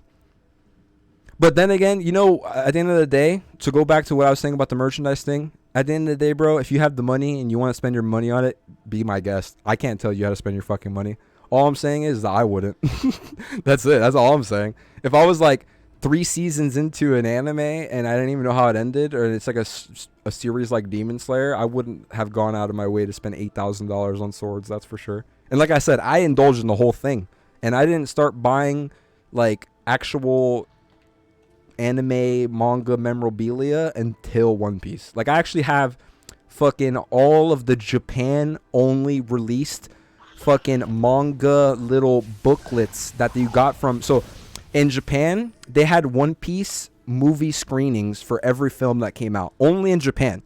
And every time they came out with a new One Piece movie in Japan in theaters, they had these special edition pamphlets that were like art books and small little manga adaptations of each film that were released exclusively to the people that participated in seeing the film in Japan. I literally have all of those. I bought them from Japan, from a One Piece collector that lives in Japan, and I own them. And that's not something that people just normally have, you know? I'm just like, I was like, bro, I got these fucking actual, like, I don't know, art book little promotional things that aren't for resale from an actual One Piece collector from Japan, which was really cool. That he was able to, like, he was willing to part ways with it and sell it to me. And then for the gold movie, I even have the limited edition One Piece gold playing cards that are completely sealed. I haven't opened them, and every single one of the cards has like One Piece movie gold like themed like characters in those outfits on the cards and shit. Like for Joker, and like it has there's one card, I forgot which one it is, but it has Law on it, and Law is my favorite character. I'm just like, bro, that shit is dope. But there's a lot of shit I don't know, I haven't gone that hard to obtain. Like I'm not gonna lie, for lack of a better word, because I hate to use this word, because I kind of do suffer from OCD myself in certain aspects, but I'm literally obsessed with One Piece. I love it. It's literally like, that's why I was to the point that I even question, like, bro, what am I gonna do with my existence when it's over? I'm like, holy fuck. I'm gonna be like my dad when, like, he loved Marvel comics his whole life, and then, like, the comics were like, well, I mean, I guess they kept making them, but then he was like, there was like a whole void of like, damn, what am I gonna do? And then the whole MCU Marvel movie universe came out, and it's like, he's been fucking loving that shit over all these years. He has all the DVDs and all that shit. So I feel like the way that my dad's obsessed with Marvel and has been his entire life is how I'll be with One Piece. But thankfully, at least there's longevity for the future of One Piece, because Oda is working with, I don't know if it's Netflix. I hope it's not Netflix. But Oda is working with the people that are producing live action One Piece. And say what you say about live action anime. I mean, I'll say it. All live action adaptations of anything anime has been complete ass cheeks. Like, terrible. Like, literal fucking dog shit on the bottom of my shoe. The Death Note live action adaptation, terrible. Actually terrible. The Full Metal Alchemist live action adaptation, cringe. Terrible. Fucking the Bleach live action adaptation, don't get me started. This shit was fucking trash. Even, I mean, the Assassination Classroom live action adaptation actually wasn't that bad. I'll give it that. It actually wasn't that bad. But that was an easy one for them to do. All they had to do is put Kuro Sensei in a fucking little squid outfit, and then everybody else is just a normal student. That's it. Let's see. Okay, what was I missing? Oh shit, I missed a lot of shit. What anime has a great ending? Wait, is that really how Naruto ends? Yeah, that's really how Naruto ends. You didn't know that?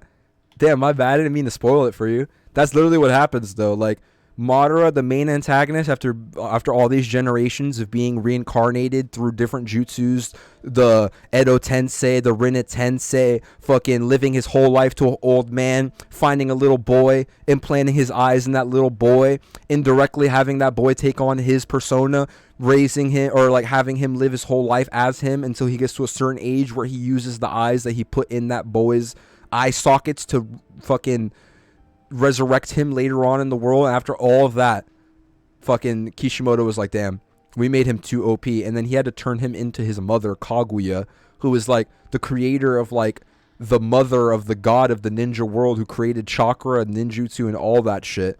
And then literally being the god of the ninja world's mother, who created ninjutsu and chakra and everything by eating the fruit from the chakra tree and everything, was defeated by Naruto doing the sexy jutsu. Yep, that was the end. She literally sees the reverse harem of naked Naruto as a dude, and then she like goes wide-eyed, blood comes out of her nose, and then Sasuke hits her with something, and then that's literally how it ends. That was the final thing. I was like, wow. I was like, wow. He went the comedic route. So many people hated the ending, dude. So many people hated the ending. But then they still have all these diehard Naruto fans that like to try to talk shit about One Piece on Twitter. And it's so funny. Whenever the Naruto fan, like Naruto Twitter gets put in their place, it's so funny. I mean, I love Naruto too, but the Naruto fans that still defend it, that went into Boruto and shit, I don't know, you fools. Boruto doesn't exist to me. As far as I'm concerned, the Naruto story ended at the end of Naruto. That's it. Let's see. Can I link a manga panel from Chainsaw Man? If you put a link, I think my auto mod thing will just time you out, because I'm not allowed to have links. But what you could do is you could just DM it to me. Like, here, let me see. DM. If you just click my name there, you could whisper it to me and I'll be able to see it. Let's see. Well, if Oda changes everything, if someone predicts the ending, then he'll never. I don't know where I was going with that sentence. You distracted me. That's the so he said this years ago. He was like, if somebody can accurately predict the ending of One Piece, then I'll change it. But nobody's come close to predicting it. that goes to show, like, whatever ending he has in mind is gonna be fucking mind-blowing if nobody has even scratched the surface of coming close to it. And the series has been out for over 20 years, and nobody's even scratched the surface of coming close to predicting it. Vampire Slayer doesn't sound as good. Yeah, it really doesn't. But it's the same exact concept. Demon Slayer also has Michael Jackson as main antagonist. Very true. Very true. Very true. And then the main antagonist of that series, the Hugarsh or whatever, or Jaeger or whatever, he's kind of like Alucard. Like, he's like a long, like, white-haired looking dude. He kind of looks like Alucard. Let's see. I feel the same. I get sad when I finish things. Like, when I saw the end of Full Metal Alchemist Brotherhood, I got so depressed and wanted to fill the hole in me. That's what I'm saying. Yeah, like, that's exactly how I feel about it. Like, how am I going to fill that One Piece size hole when it's over? I'm not going to be able to, unless, like, do you think Oda will go the Boruto route and do a next generation of the One Piece people? No, I don't see why he would.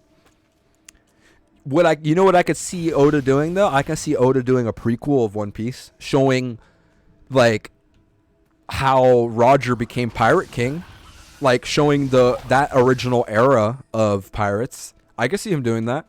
But it wouldn't, I don't know. Then again, I also can't see him doing that, because he can just do that in a flashback arc. And he kind of, you know, without saying or spoiling anything, he kind of maybe already has, in a way, you know? Because he always likes to talk about the past pirate era all the time. How do I open this shit?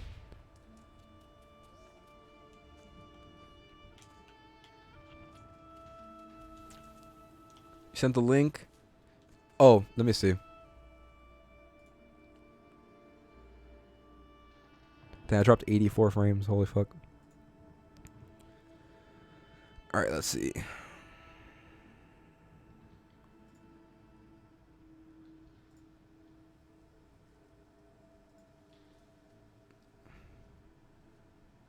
Chainsaw Man boobs.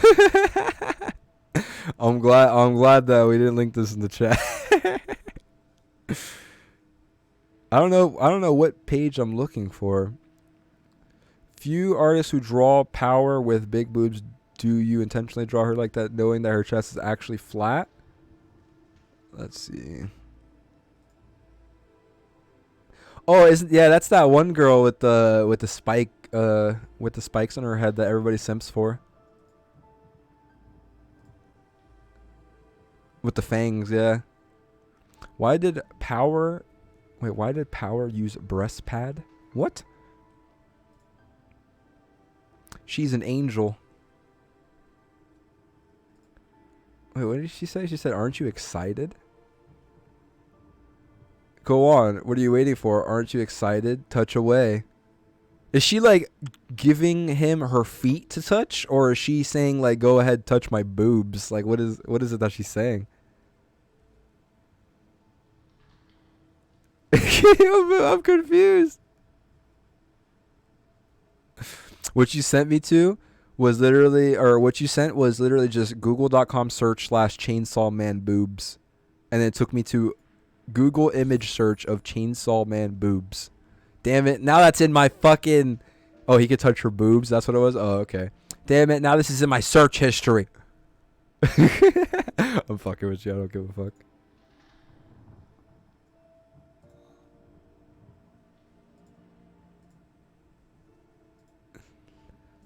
Damn, I might actually have to read that. She was literally just like, you know, she was like, go ham. She was like, go ahead. She's like, you can squeeze these bad boys. It's like, all right, damn, I guess you gotta like it when a character gives the main character that opportunity, huh? A lot of MCs don't be getting that opportunity. Besides maybe Meliodas, who towards the end, Elizabeth just started letting Meliodas squeeze her ass all the time. Like, she was just like, instead of like fighting it, she's like, fuck it, I'm with it.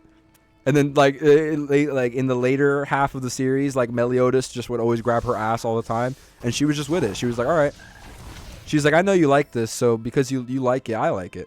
And I'm like, damn, bro, that's awesome. I meant, my bad. I meant to send you the one image of him crouched down. Yeah, I saw it actually. I saw the one where, like, she has her foot out and stuff. That's funny. Yeah, you're good though. I might have to read Chainsaw Man. How many chapters is it? I've been, like I said, I've been wanting to read it. I just don't know how many chapters it is.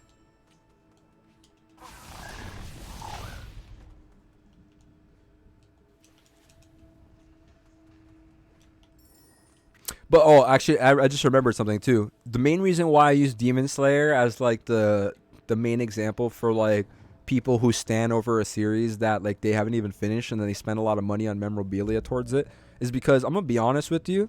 Oh, it's on a break. It's on a break. It's about 97 chapters. Oh, it's still ongoing. Then yeah, if that's the case, then I'm gonna be honest. I'm not gonna read it. No offense. I can't. I can only really get into one ongoing manga at once because it's so hard to keep up with new chapters releasing weekly. At least for me, because I forget and then I get behind, and then it happens like with One Piece where I'll become 7 years behind because I was like keeping up with the current chapter of Naruto at the time, which is why I went so behind on One Piece back then. But who knows? Maybe I'll read it. Fuck it. I finished part 1 so you could wait for parts to end. That's true. So I could just read all of part 1. I'm gonna look into it though. It looks cool. Like I've heard a lot of good things about it, and I've thought the aesthetic of it looked pretty cool. And I know everybody simps over that girl with the horns and the sharp teeth. Everybody simps over her. I'm just like, okay. Like I've literally seen like Rule 34 hentai of her on Twitter, of like her fucking like sucking some dude's meat, and I'm like, bro, she has fucking shark teeth. Why the fuck would you want head from this girl? She literally will fucking saw your dick off. But then again, like people who, you know, who fap to hentai are fucking weirdos. Because they fap to some girl fucking sawing your dick off. It's like, okay, I don't really see the attraction there, but you know, you do you. Let me see. Power is the best girl. I love her so much. No, she looks cool. She looks cool.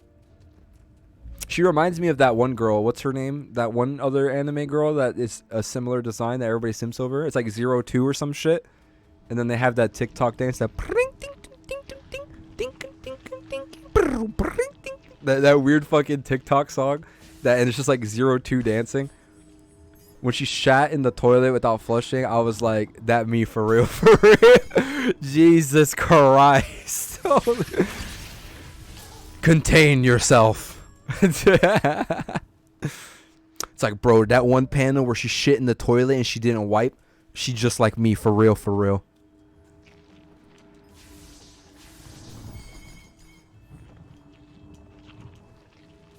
Bro, these guys kill me in like one hit. Can I put like a new save point here, or do I gotta like... No, I can't put a new save point here. Dude, why do these kill me every... I die in one hit. It's ridiculous.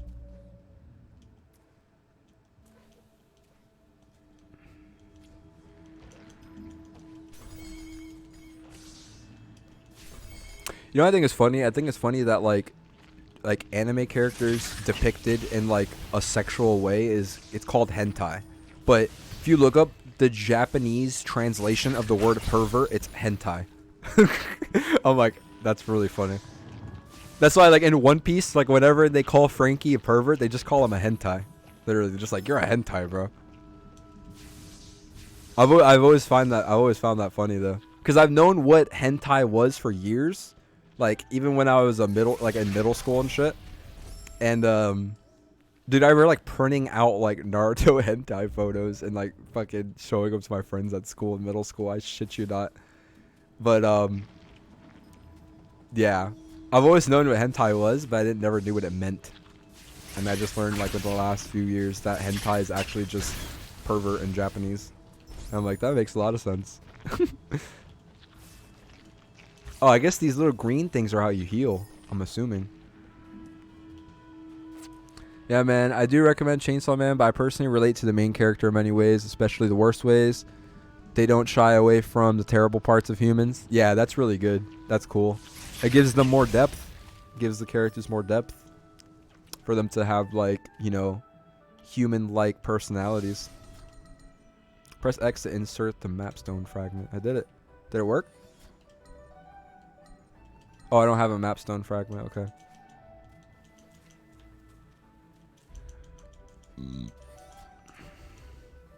They do that in One Piece too, where they like they have people that are very like unlikable characters, but the way that you feel about them is like very carefully orchestrated. It's like, all right, this character is going to act a certain way and do certain things, but we have them do those things just because we know it will be infuriating to the viewer. So that way it just contributes to them being a bad villain.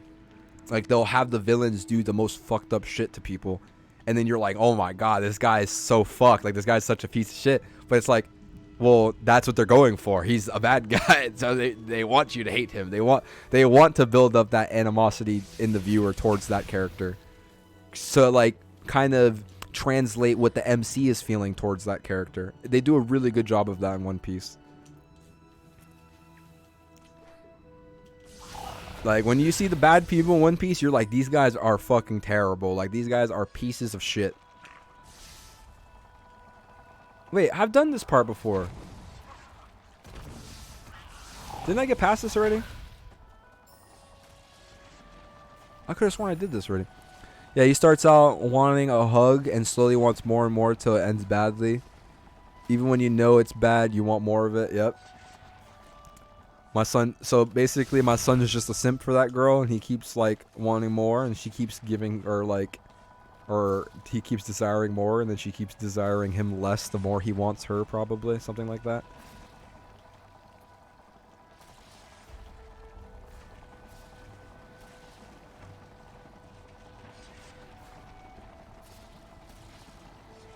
Oh shit, that shit's gonna hit me.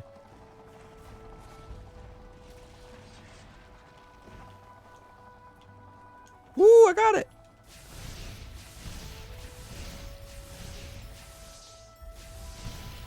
How do I get that up there? Oh, you can hold on the walls. Okay, you can't go all the way up there. Let's see. Yeah, you have the no idea what happens. Ha, it's dope. Oh man, damn, I really do have no idea what happens then. I'm gonna look into it though. I still need to. There's still quite a few series like on my back catalog that I need to catch up on. No, I'm all the way back. Oh my fucking god, man.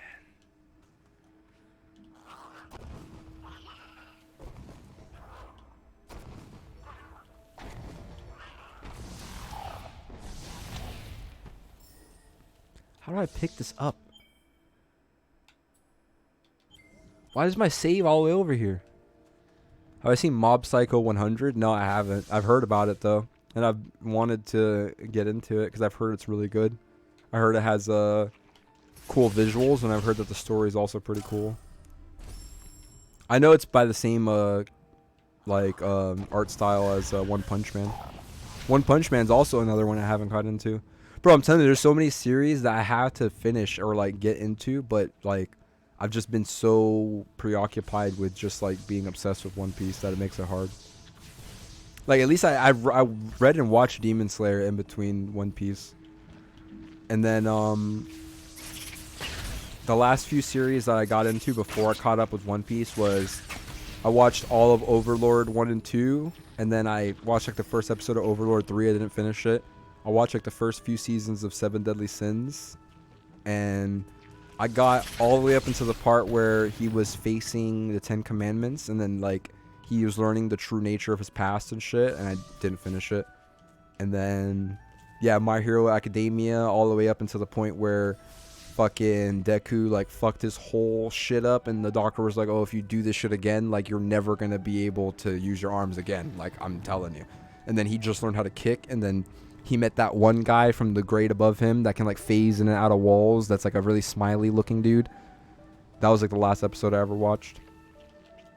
But then again, like My Hero is not something that I would care to catch up with or get back into, unless I was really bored and I had absolutely nothing to watch. So there's that, and then I want to get into Gintama.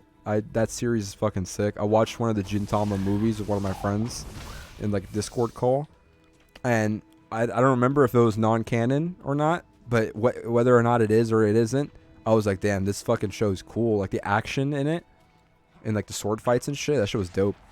So yeah, I thought Gintama was cool. So yeah, I want to watch Gintama, and then I want to see. I eventually want to watch One Punch Man, and then eventually I want to definitely see Mob Psycho 100 as well. I have a lot of series I've been asleep on. But then again, like I said, I'm not like a super big anime watcher. Like I love anime, but like I'm not really a huge anime watcher. Like I love One Piece. One Piece is one of the main animes I watch. This fucking bitch.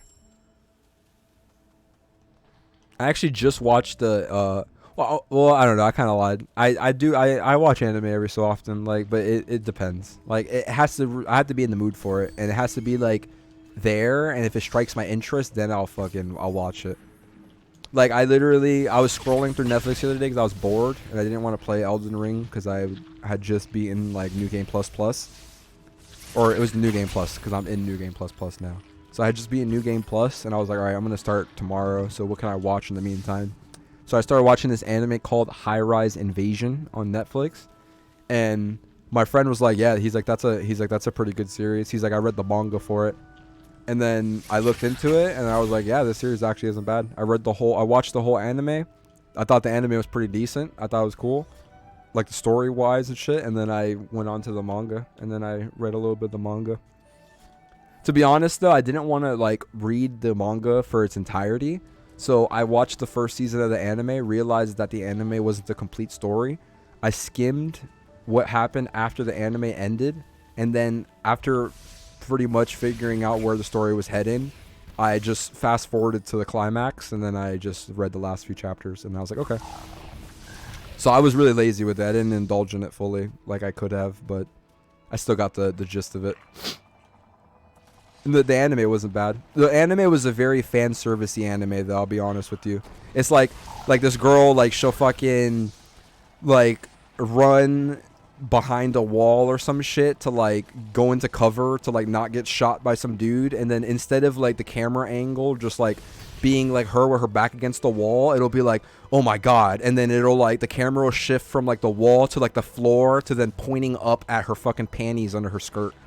I'm like, okay, you know, she is about to die right now, but let's take a quick little peek at her fucking underwear under her skirt really quick, even though she's in the middle of about to die, you know. But priorities. We need to see what's going on under there. And I don't know, it always makes me feel weird whenever I see super fan servicey animes, and I'm like, I have nothing against fan service, but then I tried not to look up the age of the characters, because then when I do, it makes me feel weird, because then I'm like, I saw how hard they were going with the fan service of this main girl in that High Rise Invasion anime, and I was like, you know what, let me look up her age. And I was like, damn, this girl's fucking 16. I was like, god damn it. There's so many fucking, like, oh man. I'll admit, man, Japan has a lot of fucking perverts, bro. A lot of perverted fucking weirdos. It is what it is.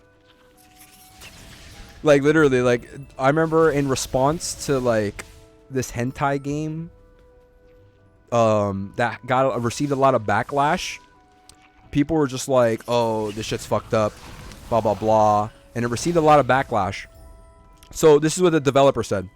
The developer said, well, hey, we don't really think too much of it over here in Japan. So if you have a problem with it, well, hey, we're in Japan. So whatever. And then literally just locked out access to foreign regions instead of like actually like coming to terms with the fact that they made an underage rape hentai game. Like, what? Like, one of them, like one of the girls that like you're preying on in the game is fucking 12 years old. Like, it's disgusting. It's like, okay. Like, I only know about this game because I watched this YouTuber, like, covering some of the most controversial games. And I'm like, holy fuck.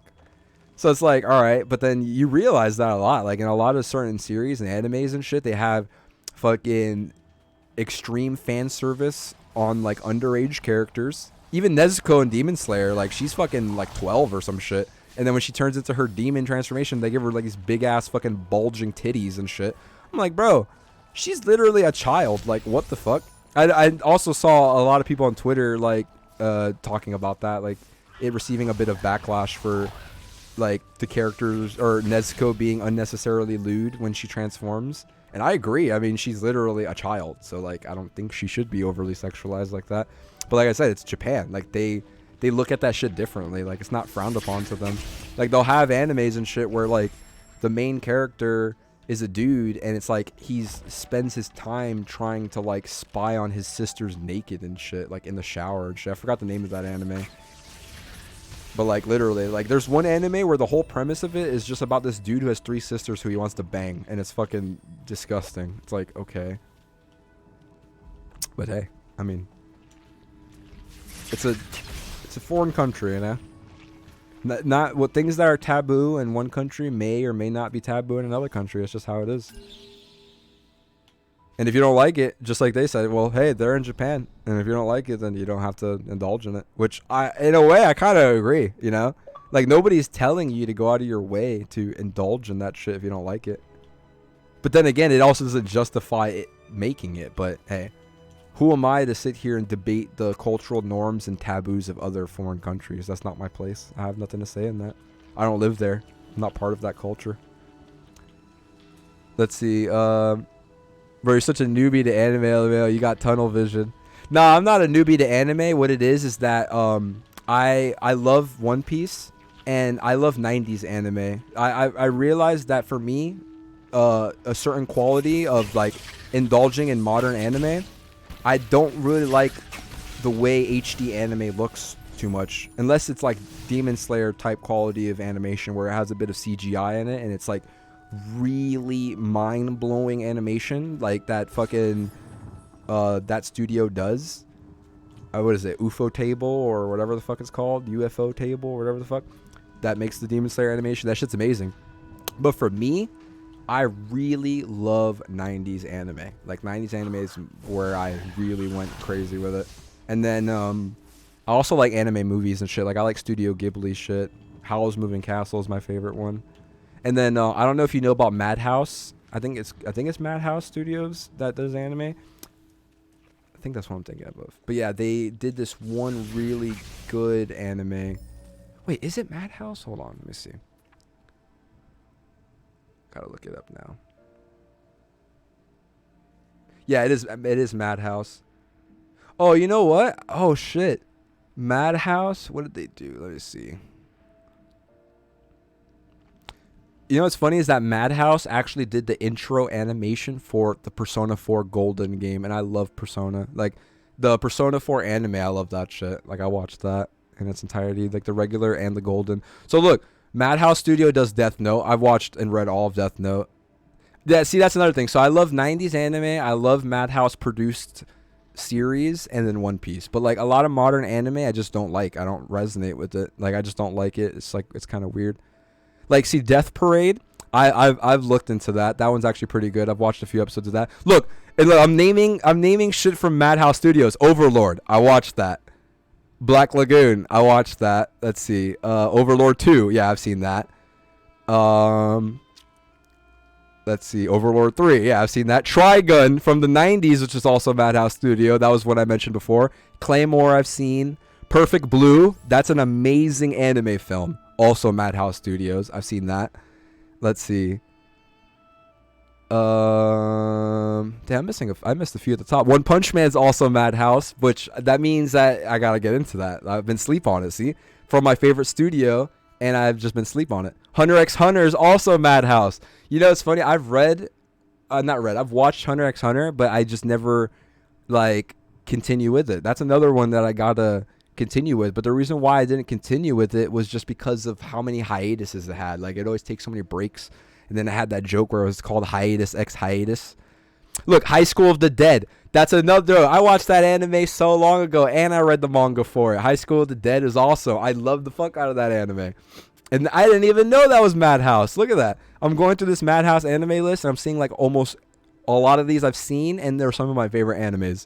So damn, I'm not only biased towards One Piece, but I'm biased towards Madhouse Productions, whether or not I'm aware it's a Madhouse production or not, which is kind of funny. Because Madhouse just makes really incredible shit. Redline. Literally, my #1 favorite anime movie ever. Redline. Holy fuck. The movie is amazing. Madhouse Studios. The animation in that shit is fucking mind-blowing. Oh, man. I love Redline. I think there's a prequel to it, too, but when it talks about, like, the Yellow Line races, I need to see that. The Devil May Cry anime, I started watching it. It's actually not bad. I watched the first, like, 2 episodes. Not terrible. The animation's really good because it's Madhouse. And let's see. A lot of these I haven't seen. Now, the rest of these are just, like, nonsense to me. Nope, I don't know any of these. But I did know that Madhouse did Death Note. Madhouse, or not Madhouse, but Death Note creator also made that new series. There's an Overlord 4? Bro, I need to catch up. I'm so behind. Vampire Hunter D, I remember that one. That came out in 2000. Strawberry Panic, I actually do know that one. Yeah, so I can honestly say that I've been kind of negligent towards the last like decade of anime. But then again, I really haven't, because I've watched Demon Slayer, you know, I watched My Hero Academia. I tried to watch it. I watched the first few seasons. Same thing with Attack on Titan. I tried Attack on Titan. The only new mainstream anime I haven't seen is Jujutsu Kaisen. Literally, that's it. Like, if I see it's a new series, I'm gonna check it out and I'm gonna find out shit about it, because I you know, I'm an anime enjoyer.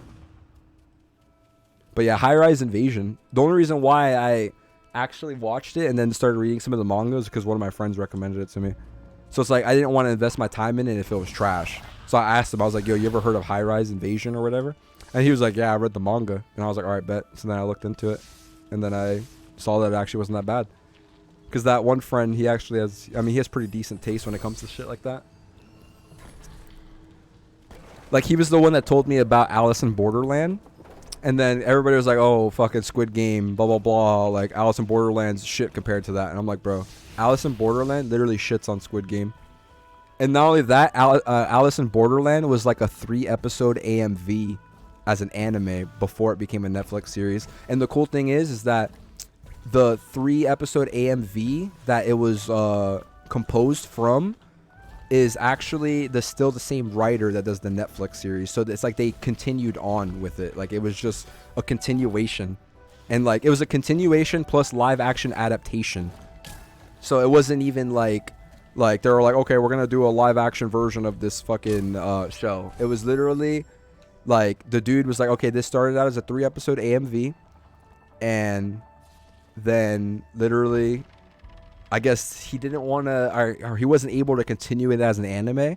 So then he sold the story to Netflix, and they picked it up. And then, yeah, they picked it up, and then they're like, okay, we'll make a series out of this. And then they made Alice in Borderland. And it continues off where the last episode of the AMV leaves off, which is cool. And then they also have a confirmed season 2. So they just like literally just added on to the world of it, which is cool. It was literally a direct continuation.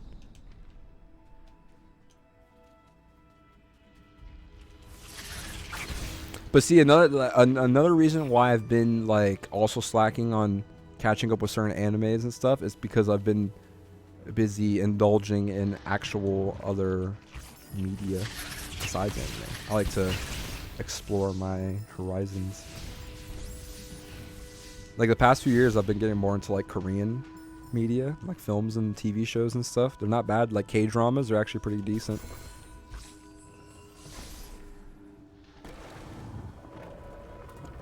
Let's see. Oh shit, what did I miss? Oh my god, I missed so much. Let's see. Bro, you're such a newbie to anime. I'm joking. Oh shit, I didn't even miss that. I kind of am though. I was gonna say, I'm a newbie to new anime, literally. Like, I'm a newbie to mainstream anime, if that makes any sense. Like, if it's new and it's mainstream, then odds are I'm kind of a noob to it. Let's see. Damn, my bitrate just dropped to red for a second. I just dropped like 400 frames right there. Nice. Let's see. My Hero Academia. Lemillion is such a cool guy. I respect him. I also I also want to watch Gintama. Yeah, that show looks dope. Like the art style and the animation of Gintama is really good.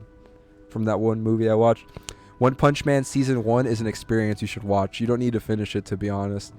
Dude, I think I'm gonna after stream, I think I'm gonna start One Punch Man. Fuck it. Domestic Girlfriends anime. No, I've never heard of that one. I heard of one that's like I think it's like Make Your Girlfriend or something, or it's like I forgot what it is. It's something like that, and it's like this really weird, like, I don't know, what is it called? Hold on, I actually have it written down.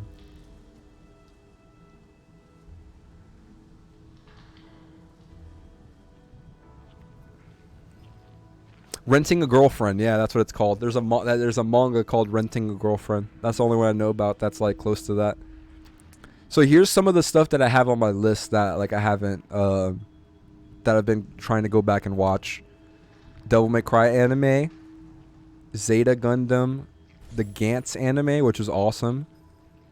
Ping Pong, Platinum End. I don't know why that's still on the list. That's that series that was made by the Death Note creators, but I heard that that's actually pretty trash. So I'm gonna take that off. And then Full Metal Panic's another one that I've been wanting to see. And then Akame ga Kill, which isn't Akame ga Kill just Kill la Kill?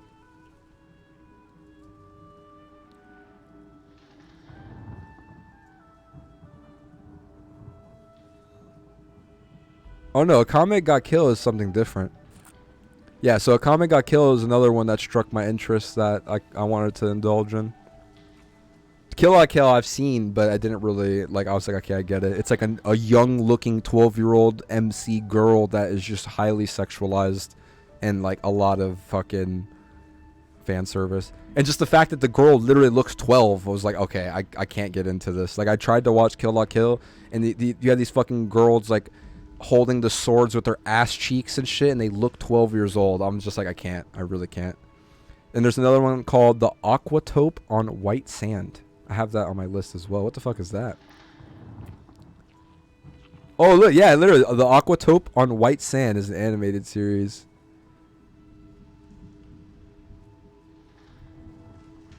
Why did I have this on the list? No, for real. Why did I have this on the list? This looks trash. This literally looks like about an anime of... Oh, yeah. It's an anime, subtitle Two Girls Met in the Ruins of a Damaged Dream. Is an anime series produced by PA Works. Let's see.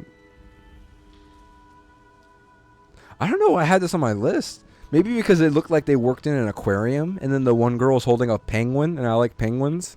And like the underwater aspect of it, maybe I thought it would be like oceany, kind of like One Piece. Maybe that's why.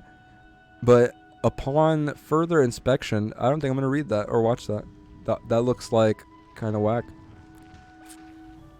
But yeah, Akame ga Kill, Full Metal Panic, Ping Pong. Those look pretty decent. What was Ping Pong again? Let me see.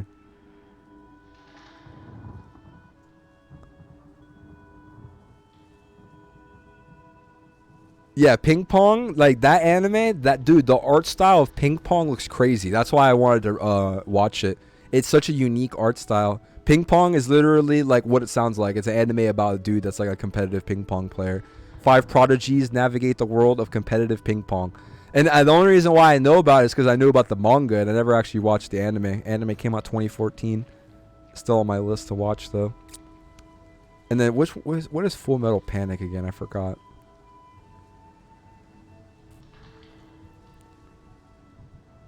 Oh yeah, Full Metal Panic is like see, this is from the early 2000s. This is 2002. I missed out on this series.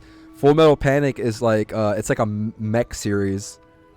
Yep, let's see. A member of the covert anti-terrorist private military organization known as Mithril, tasked with protecting Kanami Chidori, a hot-headed Japanese high school girl. So yeah, it's literally like about these people that like protect this high school girl, and then it's like a bunch of other like kawaii high school girls like fighting in mech suits and shit. I was like, all right, that sounds kind of cool. So that was right up my alley. Bro, now Funimation and Crunchyroll merge. You have no excuse not to watch any anime. Dude, it's crazy how many animes are on Crunchyroll. But I did see about that Funimation Crunchyroll merger, and it's actually nuts. Like, that's gonna make so much, like, that's gonna make so many series way more accessible now moving forward. It's crazy how many series are gonna become accessible with that merger, which is pretty cool. What was I gonna do? I forgot what I was gonna do. Yeah, there's a lot of series that still need to watch. But you're right, I have no excuses. So I just gotta finish what's on my back catalog, and then I'll move on to new stuff. But you know what sucks about me is that I always disregard my back catalog and I always move forward. That's one of my worst things that I do. It's like, why even build a back catalog if you don't go backwards to fulfill it, you know? And I do, that's one of my worst habits that I have, where I'll create a back catalog for something to go back to, and then instead of like actively working towards like finishing what's on that list, I just move on to what's new. Like dude, I have the biggest video game backlog you can think of, especially for games that I want to stream and play in general. And instead of like working towards that list of like just starting new ones, Elden Ring came out, and then I was like, all right, I'm gonna invest fucking 3 weeks straight into this fucking game, and then here I am almost 200 hours later in that game. I'm like, why am I like this? Same thing with like with anime. Like literally, I was like, I have all series in the backlog, and then I was like, fuck it. I started watching Demon Slayer, and then I read the whole manga, caught back up with One Piece. I was like, damn, my priorities are all fucked up. But then again, I don't know. I kind of just let my priorities align with where they go. Whatever, it is what it is. You know, you have a lot of time, and it is up to you what you do at that time. So either way, regardless, it was time well spent. And just because it was time well spent enjoying other things doesn't mean that that time can't still be well spent enjoying those things that I put to the side eventually.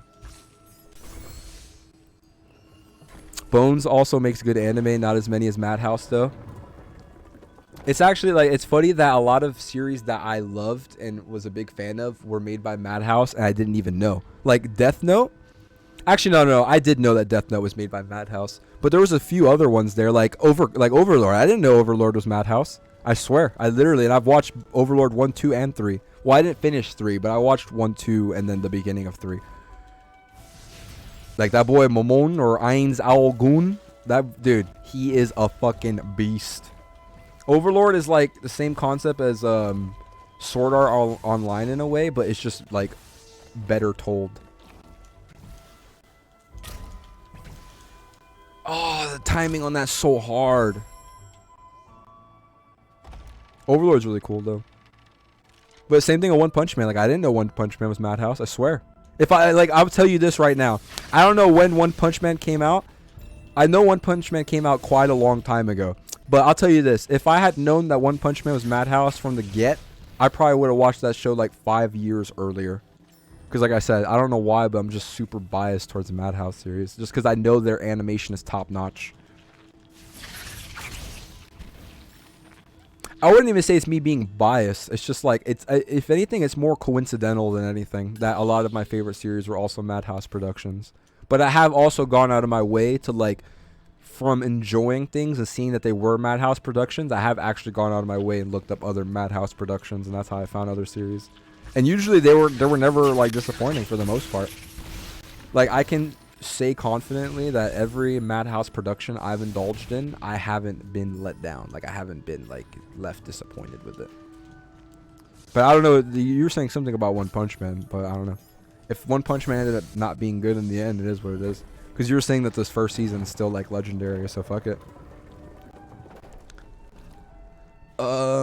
Japan's so weird. They're so conservative, yet they make the craziest stuff. That's what doesn't make any sense to me. It's like they have a 99% literacy rate, and they have like one of the craziest work ethics out of any culture in the world. But then they're like the biggest fucking perverts, and then they're like into like fucking lollies and like putting tits on 12-year-olds and like incest and shit. It's fucking weird. Like I actually don't get it. That's the one like aspect of Japanese culture I'll never be able to resonate with, is just the understanding of why they're into that shit. I can never understand it. Never, literally.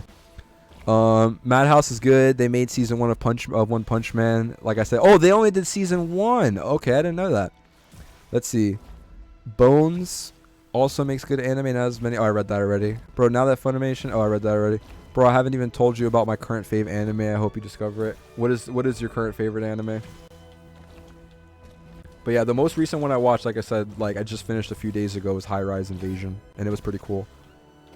The whole concept of High Rise Invasion was literally just like, this girl, she just wakes up and she was transported to like a different world, but the world is basically just like on top of giant skyscrapers and she can't get down. And then she sees somebody, the first person she encounters. Oh wait, hold on. And these energy gates were sealed. We need to collect energy cells. Okay. I only have 2 energy cells. Can I put a portal here? No, I can't.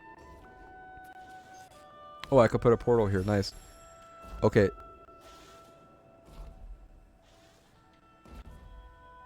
What does that sound?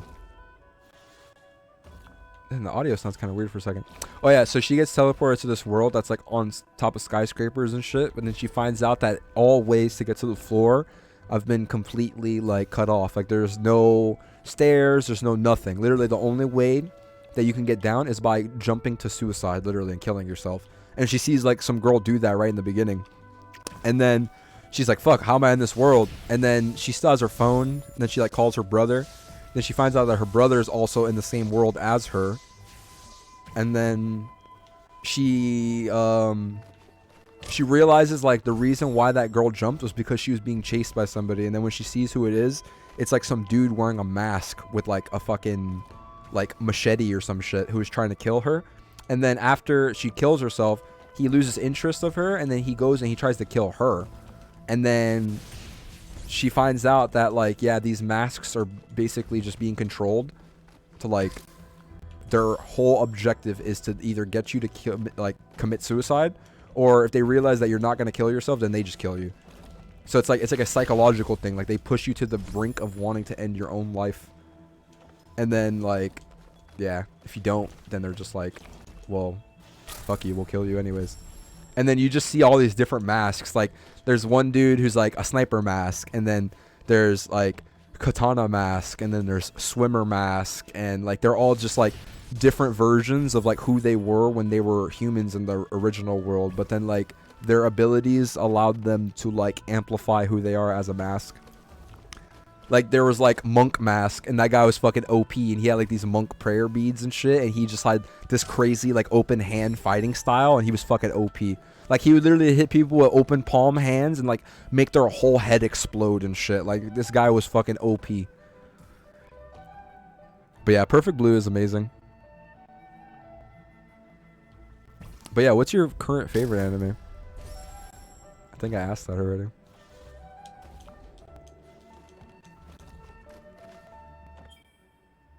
What is that weird sound?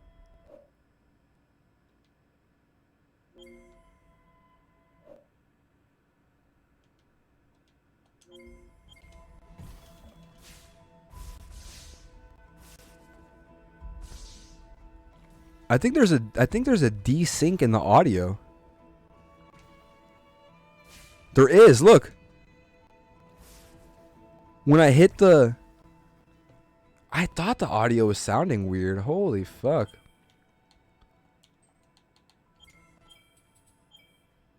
Yeah, there is it. What the fuck am I hearing right now? Okay. I think I saved, so